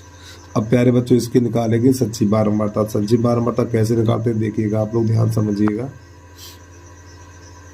तो देखो ये 5 है, तो 5 को ऐसे लिख दो, 5 में x जोड़ो, इसे 5 में x जोड़ो, 5 प्लस x। अब इसमें ये 20 जोड़ो तो 25 प्लस x। अब इसमें ये जोड़ो तो 40 प्लस x। अब इसके बाद इन दोनों को जोड़ो, 40 प्लस x प्लस 22, फिर इसको जोड़ो तो 45 प्लस x प्लस 22। अब प्यारे बच्चों इसकी जो बारंबारता का योग इसने दे रखा होगा, यहाँ पे दिया नहीं है इसने, अच्छा हाँ दिया तो है। और देखो थोड़ी प्रश्न में भाई गलती है, यहाँ पर कहाँ चला गया, यहाँ पे बारंबारता का योग 80 दे रखा, 80 की जगह बेटा 60 होगा, यहाँ पर 80 की जगह पे 60 होगा, 60 कर लीजिए, तब इसका आंसर निकल के आएगा, अंत आंसर निकल के नहीं आएगा। चलिए तो इसका जो बारंबारता का योग है, जो बारंबारता का योग है वो कितना है, 60 है। तो ये हमारा n का मान होता है, ठीक है, यानी यहाँ पे लिख लो n बराबर 60, फिर नई लाइन से n बटा 2 बराबर 60 बटा 2, तो n बटा 2 बराबर 30। थोड़ा और समझिए, और ये दोनों संख्या हमारी आपस में बराबर होती हैं, ये दोनों संख्या आपस में बराबर होती हैं, तो आपको लिखना 45 प्लस x प्लस 22 बराबर 60। 45 को उधर भेजेंगे तो x प्लस 22 बराबर हमारा हो जाएगा 60 माइनस 45, तो x प्लस 22 बराबर 15, और इसको कर लेंगे समीकरण नंबर 1। अब थोड़ा आगे समझिए। अब यहाँ पे प्यारे बच्चों जो इसका माध्यक दे रखा है,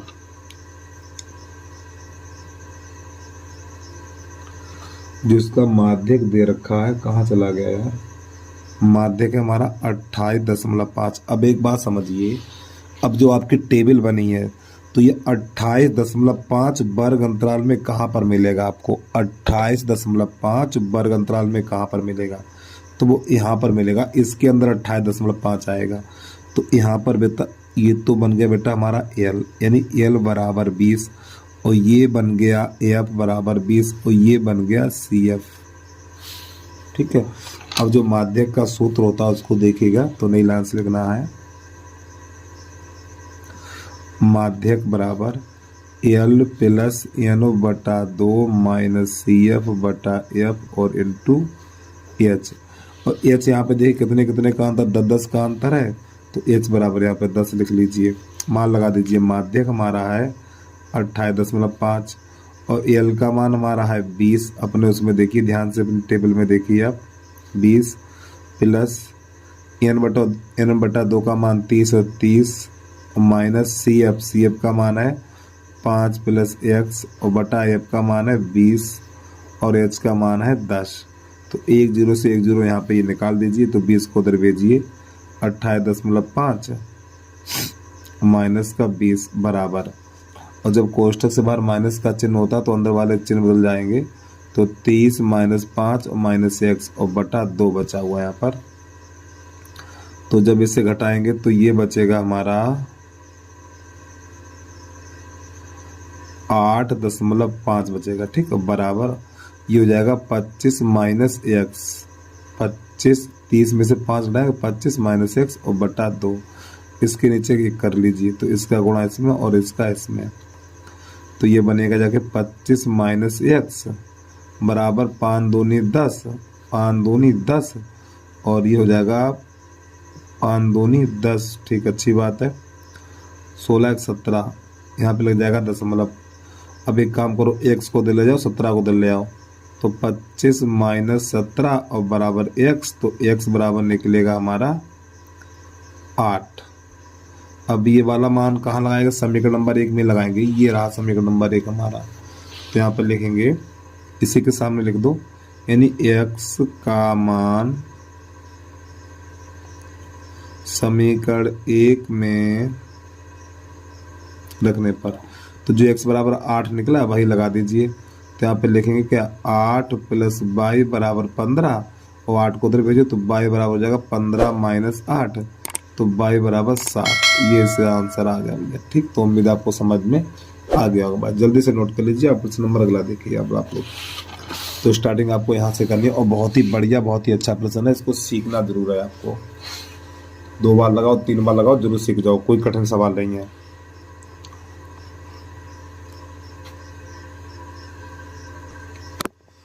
अब आ गया है प्रश्न नंबर हमारा 4।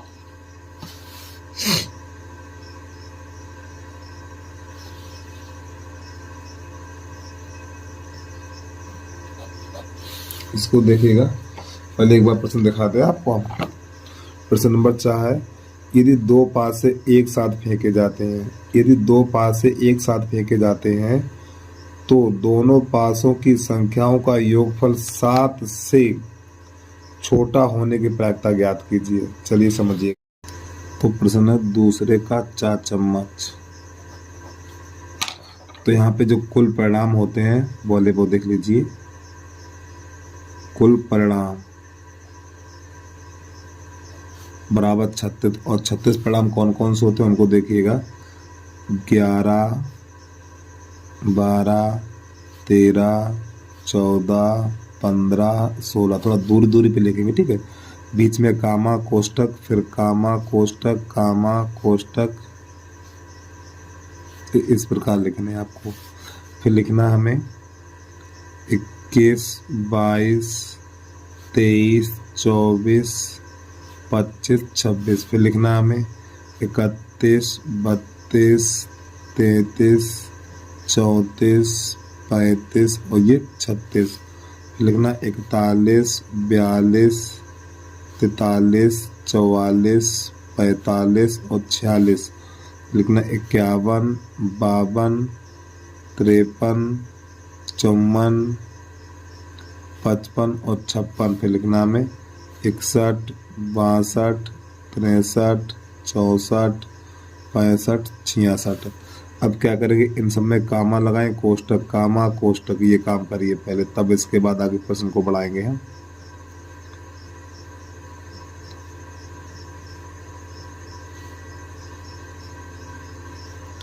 और प्यारे बच्चों, एक बार फिर आपसे कहना चाहते हैं, भैया जिस बच्चे ने अभी तक यूट्यूब चैनल को सब्सक्राइब नहीं किया है तो यूट्यूब चैनल को सब्सक्राइब करके बेल आइकन घंटी को प्रेस कर लीजिए आप लोग। और भैया कमेंट करके जरूर बता दीजिए कि वीडियो आपको कैसा लगा है। अगर आप क्लास 10 की फिजिक्स पढ़ना चाहते हैं तब भी कमेंट करिए, और किस अनसोल्ड को हल करें, ठीक, वो भी आप लिख दीजिए कमेंट में। चलिए समझिएगा अब प्रश्न क्या कह रहा है। प्रश्न यहाँ पे ये कह रहा था, यानी कि दोनों पासों की संख्याओं का योग 7 से छोटा हो, 7 से छोटा होना चाहिए योग। हमें यहाँ पे वह संख्या लेनी है जिनका योग 7 से छोटा हो। देखो ये 7 से बड़ा, इसको हटाओ, 5 6 11, 6 4 10, 6 3 9 और 6 2 8, 5 और 1 6, हटाओ इसको भी भी हटाओ। ये 10 हो रहा है, ये 10 है, ये 9 है, ये 8 है, ये 10 है, ये 9 है, ये 8 है। 7 से छोटा करना है, 7 से छोटा हो, ठीक। तो 7 भी हटा दो, ये भी 7 हटा दो, और ये 7, ये 7, ठीक, और ये 8, ये भी हटाओ, ये भी हटाओ, ठीक, और ये भी हटाओ, इतने। अब यहाँ पे हमने वह परिणाम हटा दिए जिनका योग 7 या 7 से अधिक है। तो यहाँ पे जितनी भी संख्याएं बची हैं हमारी, देखो सबका योग 7 से कम ही है, 6 है, 6 है, 5 है, 6 है, ठीक। तो ये कितनी संख्याएं हैं, 1 2 3, 1 2 3 4 5 6 7 8 9 10 11 12 13 14 15, कितनी है, 15 है। तो इसका आंसर आ जाएगा, चलिए समझिएगा, पहले लिख लो। तो PE बराबर 15/36, 15/36। अब ये 3 से कट भी जाएगा, 3 पंजे 15, 3 एकम 3, 3 दूनी 6, तो बेटा इसका आंसर निकलेगा 5/12। बस हो गया प्रश्न हल। चलिए भाई जल्दी से नोट कर लीजिए। अब इसके बाद प्रश्न नंबर चलेगा हमारा 3, उसको देखिएगा आप लोग। अब यहाँ पे लिख लें भाई, प्रश्न नंबर 3 आ गया।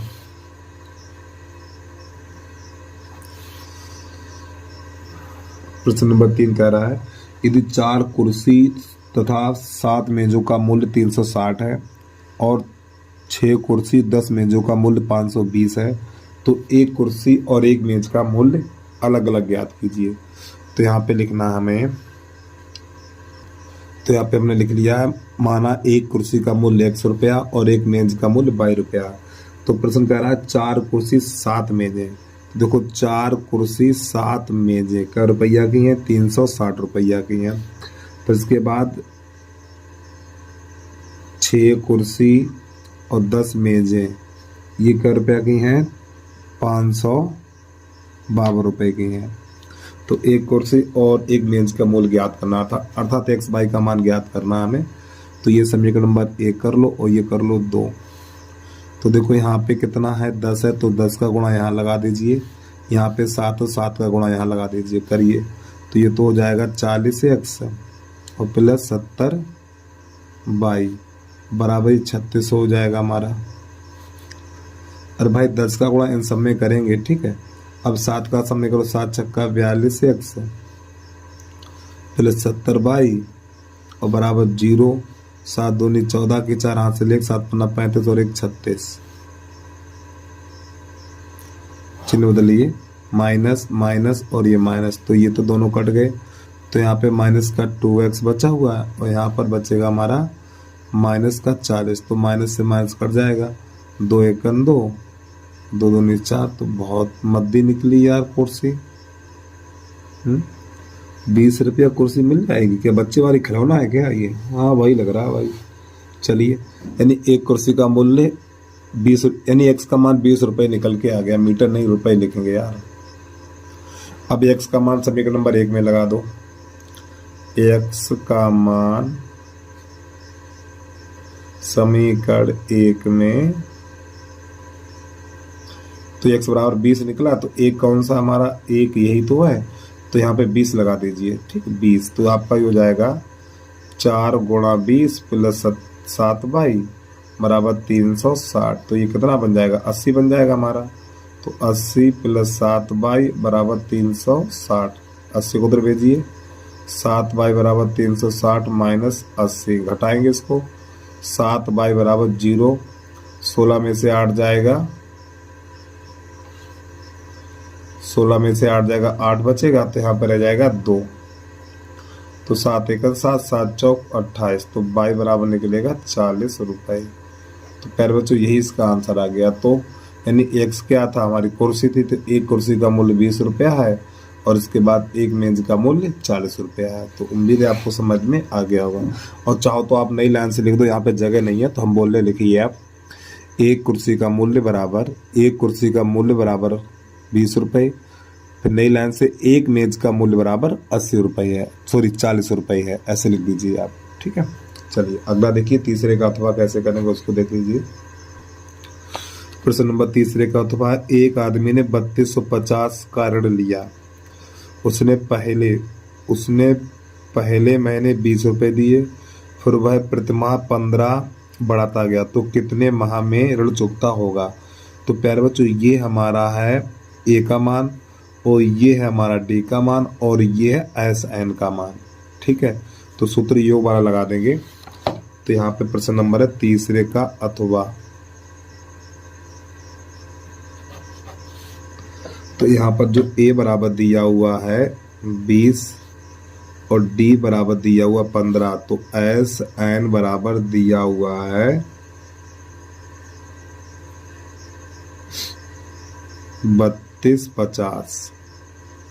ठीक है, अब सूत्र लगा देंगे यहाँ पर हम, एस एन बराबर एन बटा 2, एन का मान निकालना है इसका हमें, एन बटा 2 2a plus n minus 1 into डी। चलिए समझिएगा भाई, एन का तो मान पता ही नहीं है हमें। 2 ए का मान कितना है, ए का मान 20 है, प्लस एन माइनस 1 और डी का मान 15।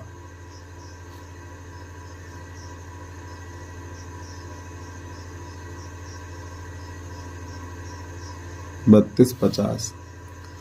अब इसका अंदर गुणा करेंगे तो ये बनेगा जाके हमारा एन बटा 2 40 प्लस 15 एन माइनस का 15।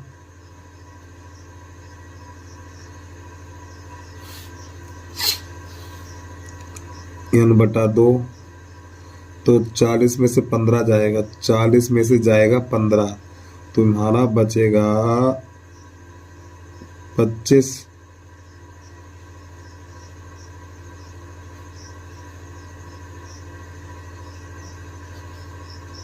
बराबर 3250। अब यहाँ से 5 कॉमन ले लो, जब यहाँ से 5 कॉमन लेंगे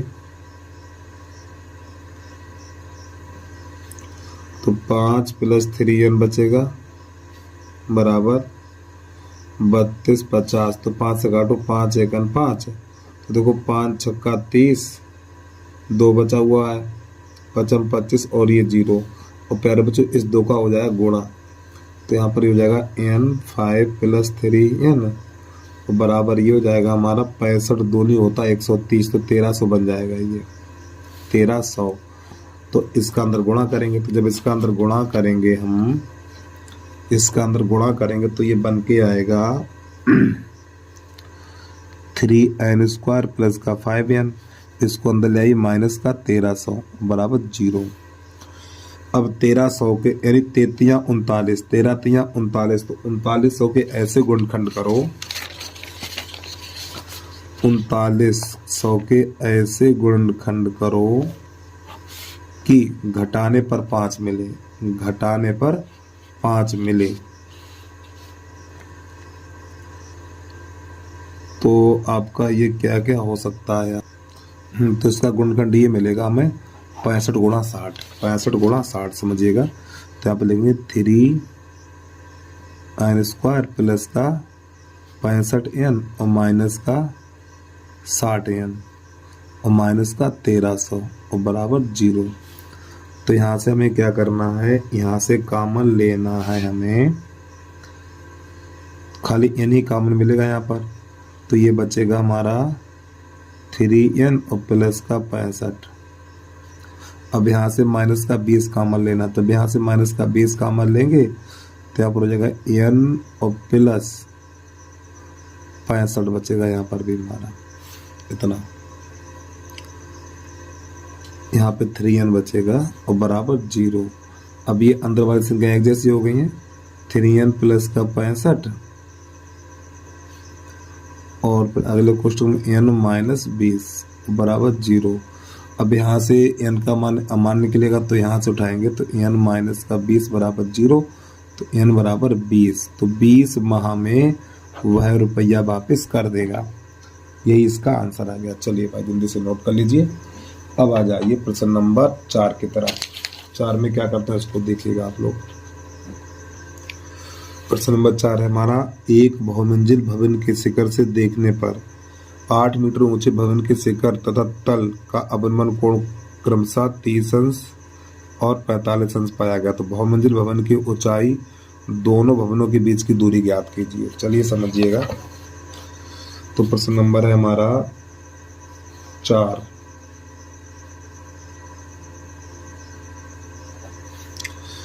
एक बनाना बहुमंजिल। बहुमंजिल का अर्थ होता है कि काफी ऊंचा भवन होगा, बड़ा, ठीक है, 2 मंजिला 4-5 मंजिला होगा।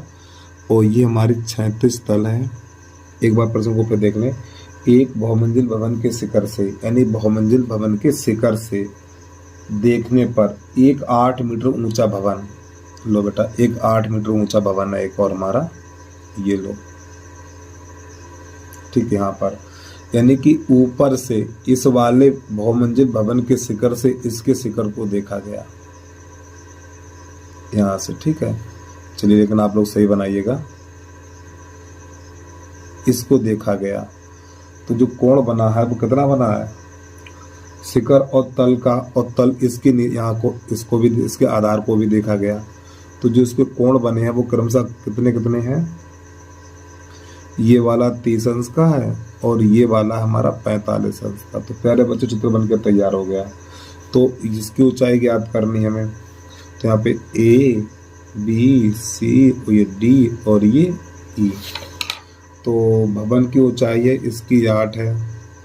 तो जो प्यारे बच्चे इसकी ये 8 है तो इसकी भी 8 होगी और ये H होगी फिर हमारी, और ये X कर लो और ये X कर लो। क्या ज्ञात करना है हमें, तो इस BD का मान ज्ञात करना है और ये इस X का मान ज्ञात करना है। तो ये दो ज्ञात करने हैं हमें। तो यहाँ पर लिखेंगे माना BD एक बहुमंजिल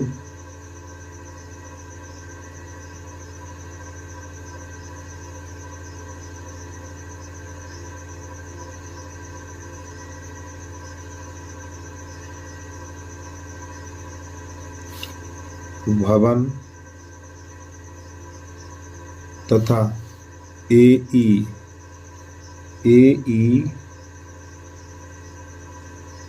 भवन है। अरे भाई ये बहुमंजिल भवन है और एक छोटा सा भवन है ये, ठीक है, भवन है इस प्रकार।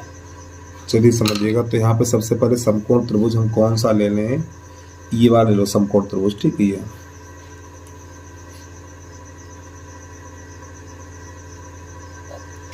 समकोण त्रिभुज ECD,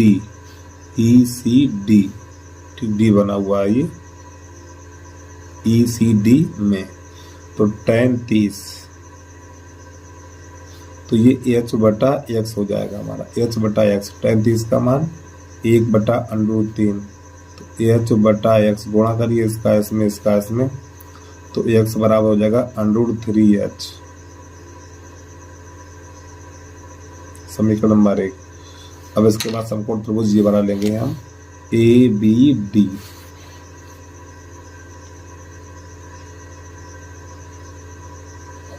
समकोण त्रिभुज ABD में अब क्या करना हमें, यहाँ पे tan 45 लगाना है। तो बेटा H प्लस 8 हो जाएगा बटा X हो जाएगा। tan 45 का मान 1, तो AH प्लस 8 और इस x का मान कितना h √3 है, ठीक, यानी कि √3h। क्या चीज गुणा करिए इसका इसमें, तो ये बनेगा जाके हमारा √3h बराबर h प्लस 8, इसको ले आइए, √3h माइनस का h बराबर 8, तो यहाँ से h कॉमन लीजिए, तो ये हो जाएगा √3 माइनस 1 बराबर 8, भाग लगाइए, 8 बटा √3 माइनस 1 पर में करिए इसका, √3 प्लस 1 बटा √3 प्लस 1, तो h बराबर हो जाएगा 8 √3 प्लस 1 और बटा ये एक बार प्लस एक बार माइनस है, तो ये 3 माइनस 1 बन जाएगा, तो h बराबर हो जाएगा 8 √3 प्लस 1 और बटा 2 हो जाएगा, 2 एकन 2 और 2 चौकू 8, तो थोड़ा यहाँ से ऊपर की तरफ बढ़ रहे हैं। तो अब यहाँ पे लिखना h बराबर 4 √3 प्लस 1 इतना। तो अब यहाँ पर हमें करना क्या है प्यारे बच्चों, इसका अंदर गुणा करिए, इसका अंदर कर दीजिए गुणा, तो ये हो जाएगा हमारा h बराबर 4 √3 प्लस 4, ठीक, तो इतना निकल के आएगा। अब हमें इस भवन की ऊंचाई ज्ञात करनी BD, तो यहाँ पे लिखेंगे बहुमंजिल यानी BD बराबर लिख लीजिए ऐसे करके, BD बराबर क्या लिखेंगे h प्लस 8 और h का मान ये है, तो यहाँ पे लिखेंगे 4 √3 और 4 और प्लस 8, तो 4 √3 और प्लस ये हो जाएगा 12। तो प्यारे बच्चों यहाँ से हम 4 कॉमन लेंगे, तो जब 4 कॉमन लेंगे तो √3 प्लस 3, तो जो बहुमंजिल भवन की ऊंचाई निकली है वो कोष्टक से बाहर 4 √3 प्लस 3 इतना। अब क्या करना है हमें, अब भवन की दूरी ज्ञात करनी है, ये वाली, और भवन की दूरी कौन सी, ये वाली, तो h का मान यहाँ पे लगा देंगे, तो लिखेंगे यानी h बराबर 4 √3 प्लस 1। अरे भाई देखो, चाहो तो h का मान ये लगा दो, चाहे ये लगा दो, बात एक ही है, कौन कौन सा, चाहे ये लगाओ चाहे ये लगा दो, तो h बराबर 4 और कोष्टक के अंदर √3 प्लस 1 समीकरण 1 में रखने पर, तो यहाँ पे लिखेंगे x बराबर √3, ठीक। अब यहाँ पे ये वाला मान लगाएंगे हम, 4 कोष्टक के अंदर √3 प्लस 1। अब प्यारे बच्चों √3 का अंदर गुणा करना, इस √3 का गुणा यहाँ करना है, यहाँ करना है, तो ये बनेगा जाके 4, और जब √3 का गुणा √3 में करेंगे 3 बन जाएगा, प्लस और इसका गुणा इसमें करेंगे तो ये √3 बन जाएगा मीटर। तो यही आगे दोनों हमारे आंसर, और दोनों आंसर बिल्कुल एक जैसे हैं, तो इसका मतलब ये है यानी कि बहुमंजिल भवन की ऊंचाई और भवनों के बीच की दूरी आपस में कैसी है, बराबर है। चलिए भाई जल्दी से नोट कर लीजिए, फिर इसके बाद अगला प्रश्न देखिए। प्रश्न नंबर है चौथे का, अथवा इसको भी देख लीजिए। तो प्रश्न नंबर चौथे का अथवा है, तो यहाँ पे लिखा हुआ है साइन थीटा प्लस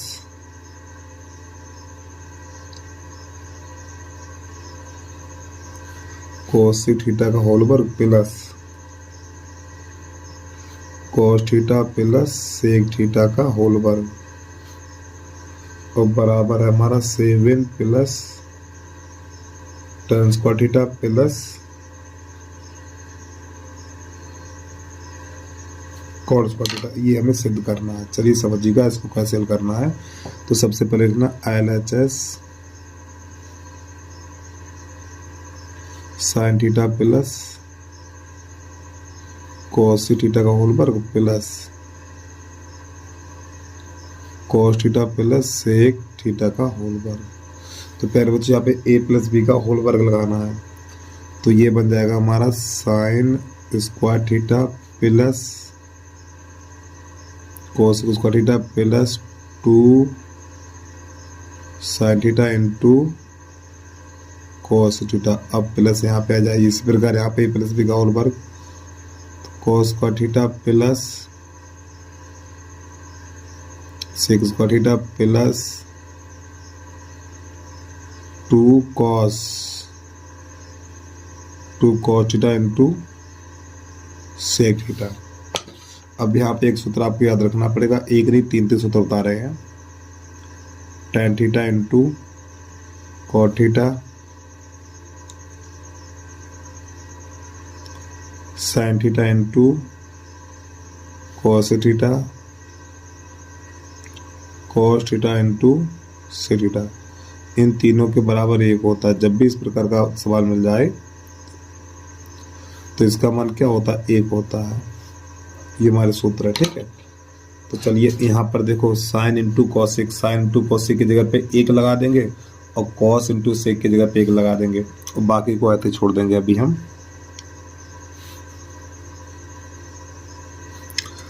और थोड़ा एक काम कर लो, इन दोनों को पास पास लिख लो।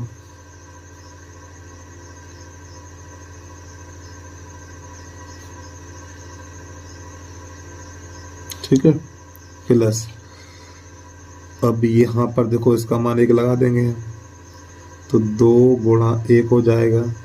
अब इसका भी मान एक लगाएंगे तो 2 गुणा 1। अब प्लस क्या क्या बचा हुआ है,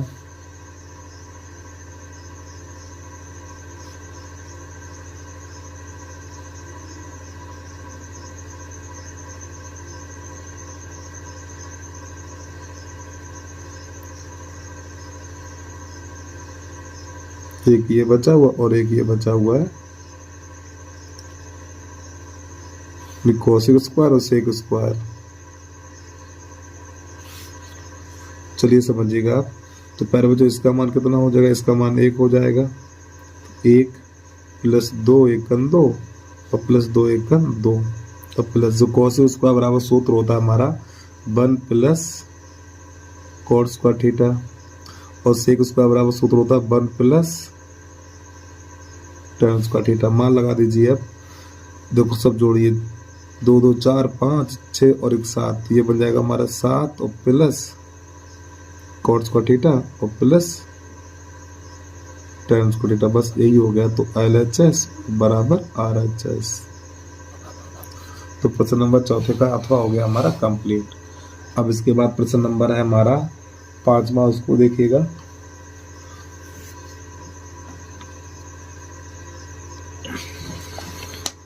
प्रश्न नंबर 5वां है, दिए गए चित्र का संपूर्ण पृष्ठीय क्षेत्रफल ज्ञात कीजिए और AB यानी ये वाली माप है 3.5 सेंटीमीटर तथा खिलौने की ऊंचाई 5 सेंटीमीटर। ठीक है, यानी कि खिलौने की ऊंचाई CD ये पूरी 5 है। चलिए समझिएगा इसको कैसे हल करना है हमें।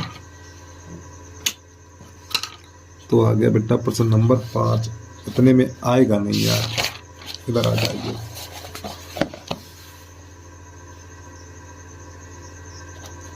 प्रश्न नंबर 5 है, पहले तो बनाना एक खिलौना हमें जिससे कि आपको समझा सकें हम।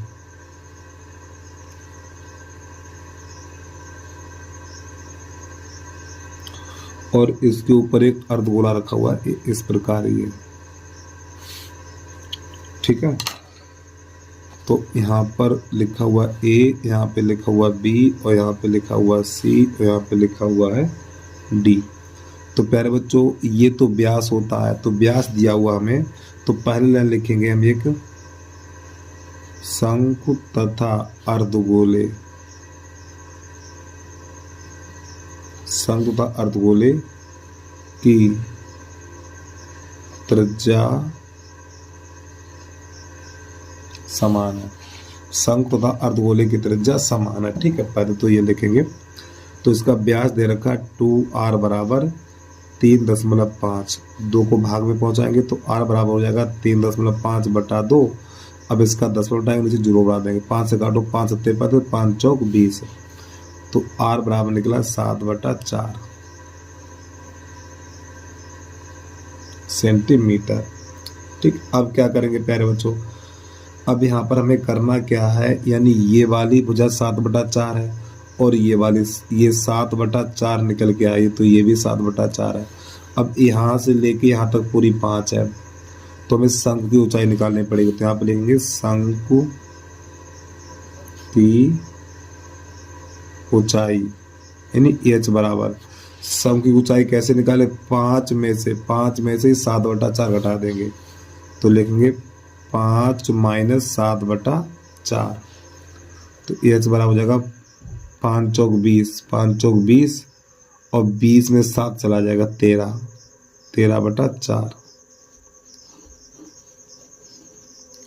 अब इसका शंकु का संपूर्ण प्रश्न निकालना है। तो अब यहाँ पे क्या करेंगे, शंकु की निकालेंगे तिरछी ऊंचाई यानी L बराबर √h² + r²।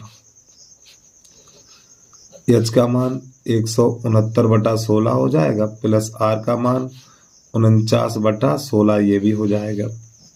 तो L बराबर √ जब इसे जोड़ेंगे,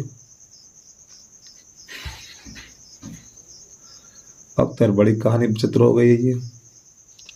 9 9 18, 6 4 10 और 11/16।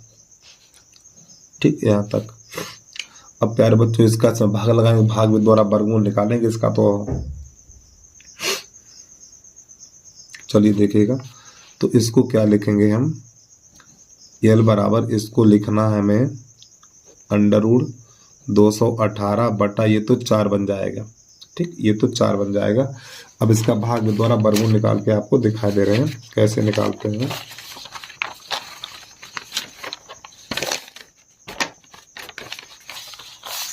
दो 218 है, ठीक है। तो 218 इसके पीछे 0.40 लगा लीजिए। तो यहाँ पे जोड़ा बनाएंगे तो ये सबसे पहले 1 का भाग लगेगा इसमें, 1। तो यहाँ पे 1 बचा हुआ है। अब 1 और 1 2, यहाँ पे 18 कर लेंगे उतारा। तो ये चला जाएगा 2 पंजे 10, 5 बार जाना हो जाएगा, 4 ही बार जाएगा, 4 यहाँ 4 यहाँ, 24 चौकू 96। तो यहाँ पे 2 बचेगा, 22 बच जाएगा हमारा। ठीक है, 10 8 में तो 6 जाएगा 2, सही है। अब ये पहले दशमलव यहाँ लगा दो। अब इसका ले लो उतारा, 2 0 का 4 4 8, ये 2। अब इसके 2 छुपाओ, इसका 1 छुपाओ, तो ये 9 बार चला जाएगा, लगभग 9 बार। चलो देखते हैं, अगर जाना हो जाएगा तो हटा देंगे। 9 9 2 18 जाना हो जाएगा यार ये। अगर 8 बार, 8 2 8 2 64 हाथ 6 लगेगी, और 8 2 16 16 6 22, 8 बार भी जाना हो जाए, 7 बार जाएगा ये, 7 बार करिए। 7 7 49 की 9, 7 7 49 की 9 हासिल 4, 7 8 56, 7 8 56, 56 में जोड़ेंगे कितना 4, तो 60 हो जाएगा, हासिल 5 6। 7 7 49 की 9 हासिल 4 और 7 8 56, 56 में 4 जोड़ेंगे, 60 हासिल 6, 7 2 14, 14 6 20। ठीक, ये काम कर गया हमारा। तो यहाँ पे कितना बचा हुआ है, 10 में से 9 जाएगा 1, यहाँ पे 9, यहाँ पे रहेगा 1 कितना, फिर 0 का तार ले लीजिए 2 का, 7 7 14 की 4 हासिल 1 9 और ये 2। अब इस 0 को तारा लेंगे, जो ऊपर 2 0 बचे हुए हैं, तो इसके छुपा लो बेटा 4। तो यार ले तो लिए थे 0 तारा, इसके छुपाओ 3, तो इसके छुपाओ 2। तो ये लगभग चला जाएगा 2 ने 18, लगभग 5 बार चला जाएगा ये। 5 9 45 5, ये चला जाएगा 8 बार चला जाएगा हमारा। 8 72 और 2 16, ठीक, 8 बार तो नहीं जाएगा, 7 बार, 7 7 49 2 14, 7 9 63, 14 और 6 20 जाना हो जाएगा ये 7 बार, 6 बार जाएगा इतना। तो हमारा जो इसका मान निकला है 14.76 निकला है। तो यहाँ पर L बराबर लिखेंगे हम 14.76 बटा 4। तो L बराबर निकला है, 4 का भाग लगाएंगे इसमें, 4 3 12.2 बचा हुआ है, 2 बचने के साथ साथ यहाँ पे हो गया 27 और 4 छंग 24, 4 छंग 24 3 और 4 नेम 36। तो ये एल का मान निकल के आ गया हमारा इतना।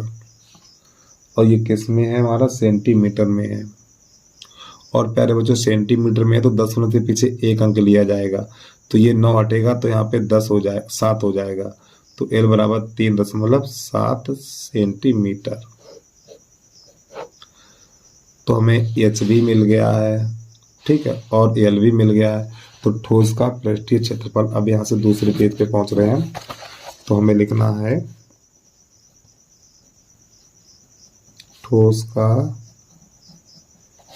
पृष्ठीय क्षेत्रफल। तो इस ठोस में क्या क्या शामिल है, अर्धगोला, तो अर्धगोले का बग पृष्ठ होता है 2πr²। अब इसके बाद सम का बग पृष्ठ πr_l। तो प्यारे बच्चों यहाँ से हम कॉमन लेंगे, πr कॉमन लेंगे, तो यहाँ पे 2r और प्लस l इतना बचेगा। और पाई का मान 22/7 लगा देना, और r का मान 5/4 है। r का मान कितना था, r का मान 7/4 है, माफी चाहता हूँ यार, 7/4 कर लीजिएगा। और इस r का मान कितना है 2r। देखो 2r की जगह पूरा मान ये लगा दीजिए, 2r की जगह पे 3.5 लगा दो, 2r का मान 3.5। तो यहाँ पे लिखेंगे कोष्टक अंदर 3.5 और प्लस एल का मान जो अभी निकाला था कितना था यार, 3.7। तो 7 कट जाएगा, ये 2 से काटो, 2 दूनी 4, 2 एकम 2, 2 एकम 2, तो 11/2। अब इसे जोड़िए 7 5 12, 7 5 12 हासिल 1 3 3 6 1 7। अब 2 एकम 2, 2 3 6, 2 छंग 12, तो 11 गुणा 3.6 करिए गुणा, 11 छक्का 66 की 6 यहाँ से लगी 6, और 11 तिया 33 तो 6 39। अब देखो आंसर क्या कह रहा है इसका। हाँ बिल्कुल ठीक निकला आंसर हमारा, बहुत बढ़िया, मजा आ गया यार। चलिए जल्दी से नोट करिए, पीछे जीरो लगाओ या मत लगाओ कोई दिक्कत नहीं है उससे हमें, ठीक है। चलिए भाई जल्दी से नोट कर लीजिए। एक बार देखो प्रश्न की स्टार्टिंग आपको यहाँ से करनी है बेटा, प्रश्न की स्टार्टिंग यहाँ से करनी है।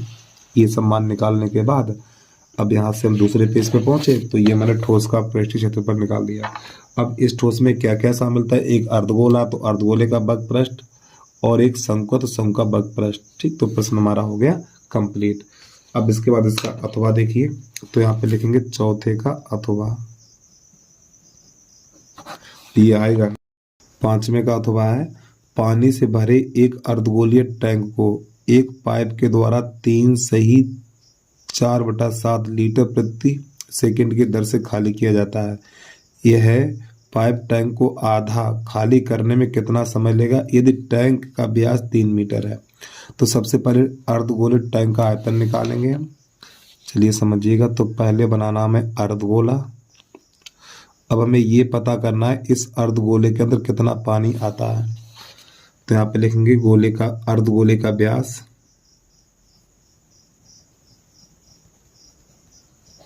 अर्धगोले का व्यास बराबर में दे रखा है 3 मीटर। तो 2r बराबर आपको लिखना है 3, तो r बराबर लिखना है 3/2 मीटर। तो अर्धगोले का आयतन,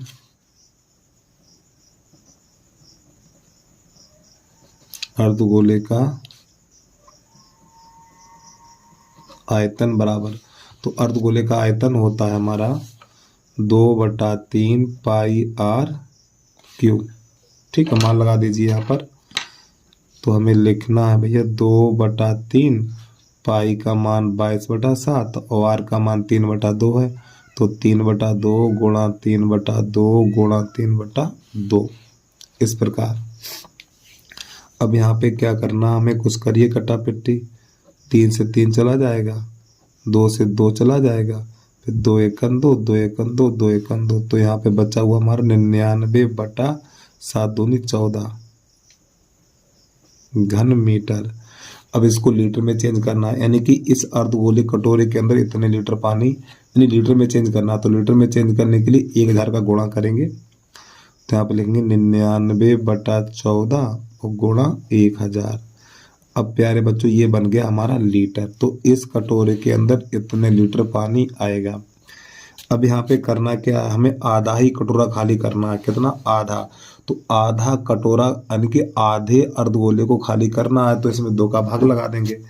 तो यहाँ पे लिखा जाएगा 99 गुणा 1000 बटा 14 गुणा 2। अब ये आधा बन गया, ठीक है। 99 गुणा 1000 बटा 28 लीटर। ये अर्धगोले कटोरे का आयत, ये तो पूरे का हो गया बेटा। देखो ये तो पूरे का हो गया हमारा, किसका? पूरे का हो गया। लेकिन आधे गोले को क्या नाम है, अर्धगोले में आधा ही पानी बाहर निकालना है।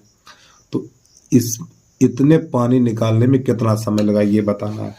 अब यहाँ पे जो दिया हुआ है, जो पानी निकला 1 सेकेंड बराबर, 1 सेकेंड में जो पानी निकलता है 3 सही 4 बटा 7 लीटर पानी बाहर निकल जाता है। तो इसको थोड़ा हल करेंगे। 7 या 21, 7 या 21, 21 और 4 25, 25 बटा 7 लीटर। ठीक, तो लिखेंगे नई लाइन से कुल समय बराबर, तो यहाँ पे लिखेंगे, यहाँ पे लिख लो आधे टैंक की मात्रा, आधे टैंक की मात्रा, ठीक, कितनी है? इतने लीटर है। तो आधे टैंक को खाली करने में लगा समय बराबर 1000 और बटा 28 और गुणा, अब तो बात नहीं बनेगी यार, 7 बटा 25। क्या लिखा हमने? 7 बटा 25। हाँ ठीक, समझने की कोशिश करिए यार। 7 बटा 25 से गुणा कर देंगे इसका, ठीक है। तो जब इसकी कट्टा पिट्टी करेंगे तो 25 एकन 25 और 25 चौकू 100, यहाँ पे 40 बचेगा हमारा, ठीक है। फिर 7 एकन 7 और 7 चौक 25 चौकू 100, 7 चौक 28, इतना हो जाएगा हमारा, ठीक है। तो अब क्या होगा यहाँ पर, तो ये 4 से इसको काटेंगे तो ऐसे करके, तो यहाँ पे 10 बचेगा। तो जब इसका गुणा करेंगे तो प्यारे बच्चों ये निकलेगा 990 सेकेंड निकलेगा, सेकेंड। अब इसको मिनट में चेंज करेंगे। जब इसको मिनट में चेंज करेंगे हम, तो इसमें 60 का भाग लगाएंगे, तो हो जाएगा 990 बटा 60। तो ये 0 से 0 कट जाएगा, फिर 6 का भाग लगाएंगे। तो जब 6 का इसमें भाग लगाएंगे तो 16.5 मिनट निकल के आ जाएगा, इतना। तो ये इस प्रश्न का आंसर आ गया है। तो बस प्यारे बच्चों आज के लिए इतना ही। यदि आपको वीडियो पसंद आया है तो वीडियो को लाइक करके यूट्यूब चैनल को सब्सक्राइब कर लीजिए। तो बस आज के लिए इतना ही। जय हिंद, जय भारत।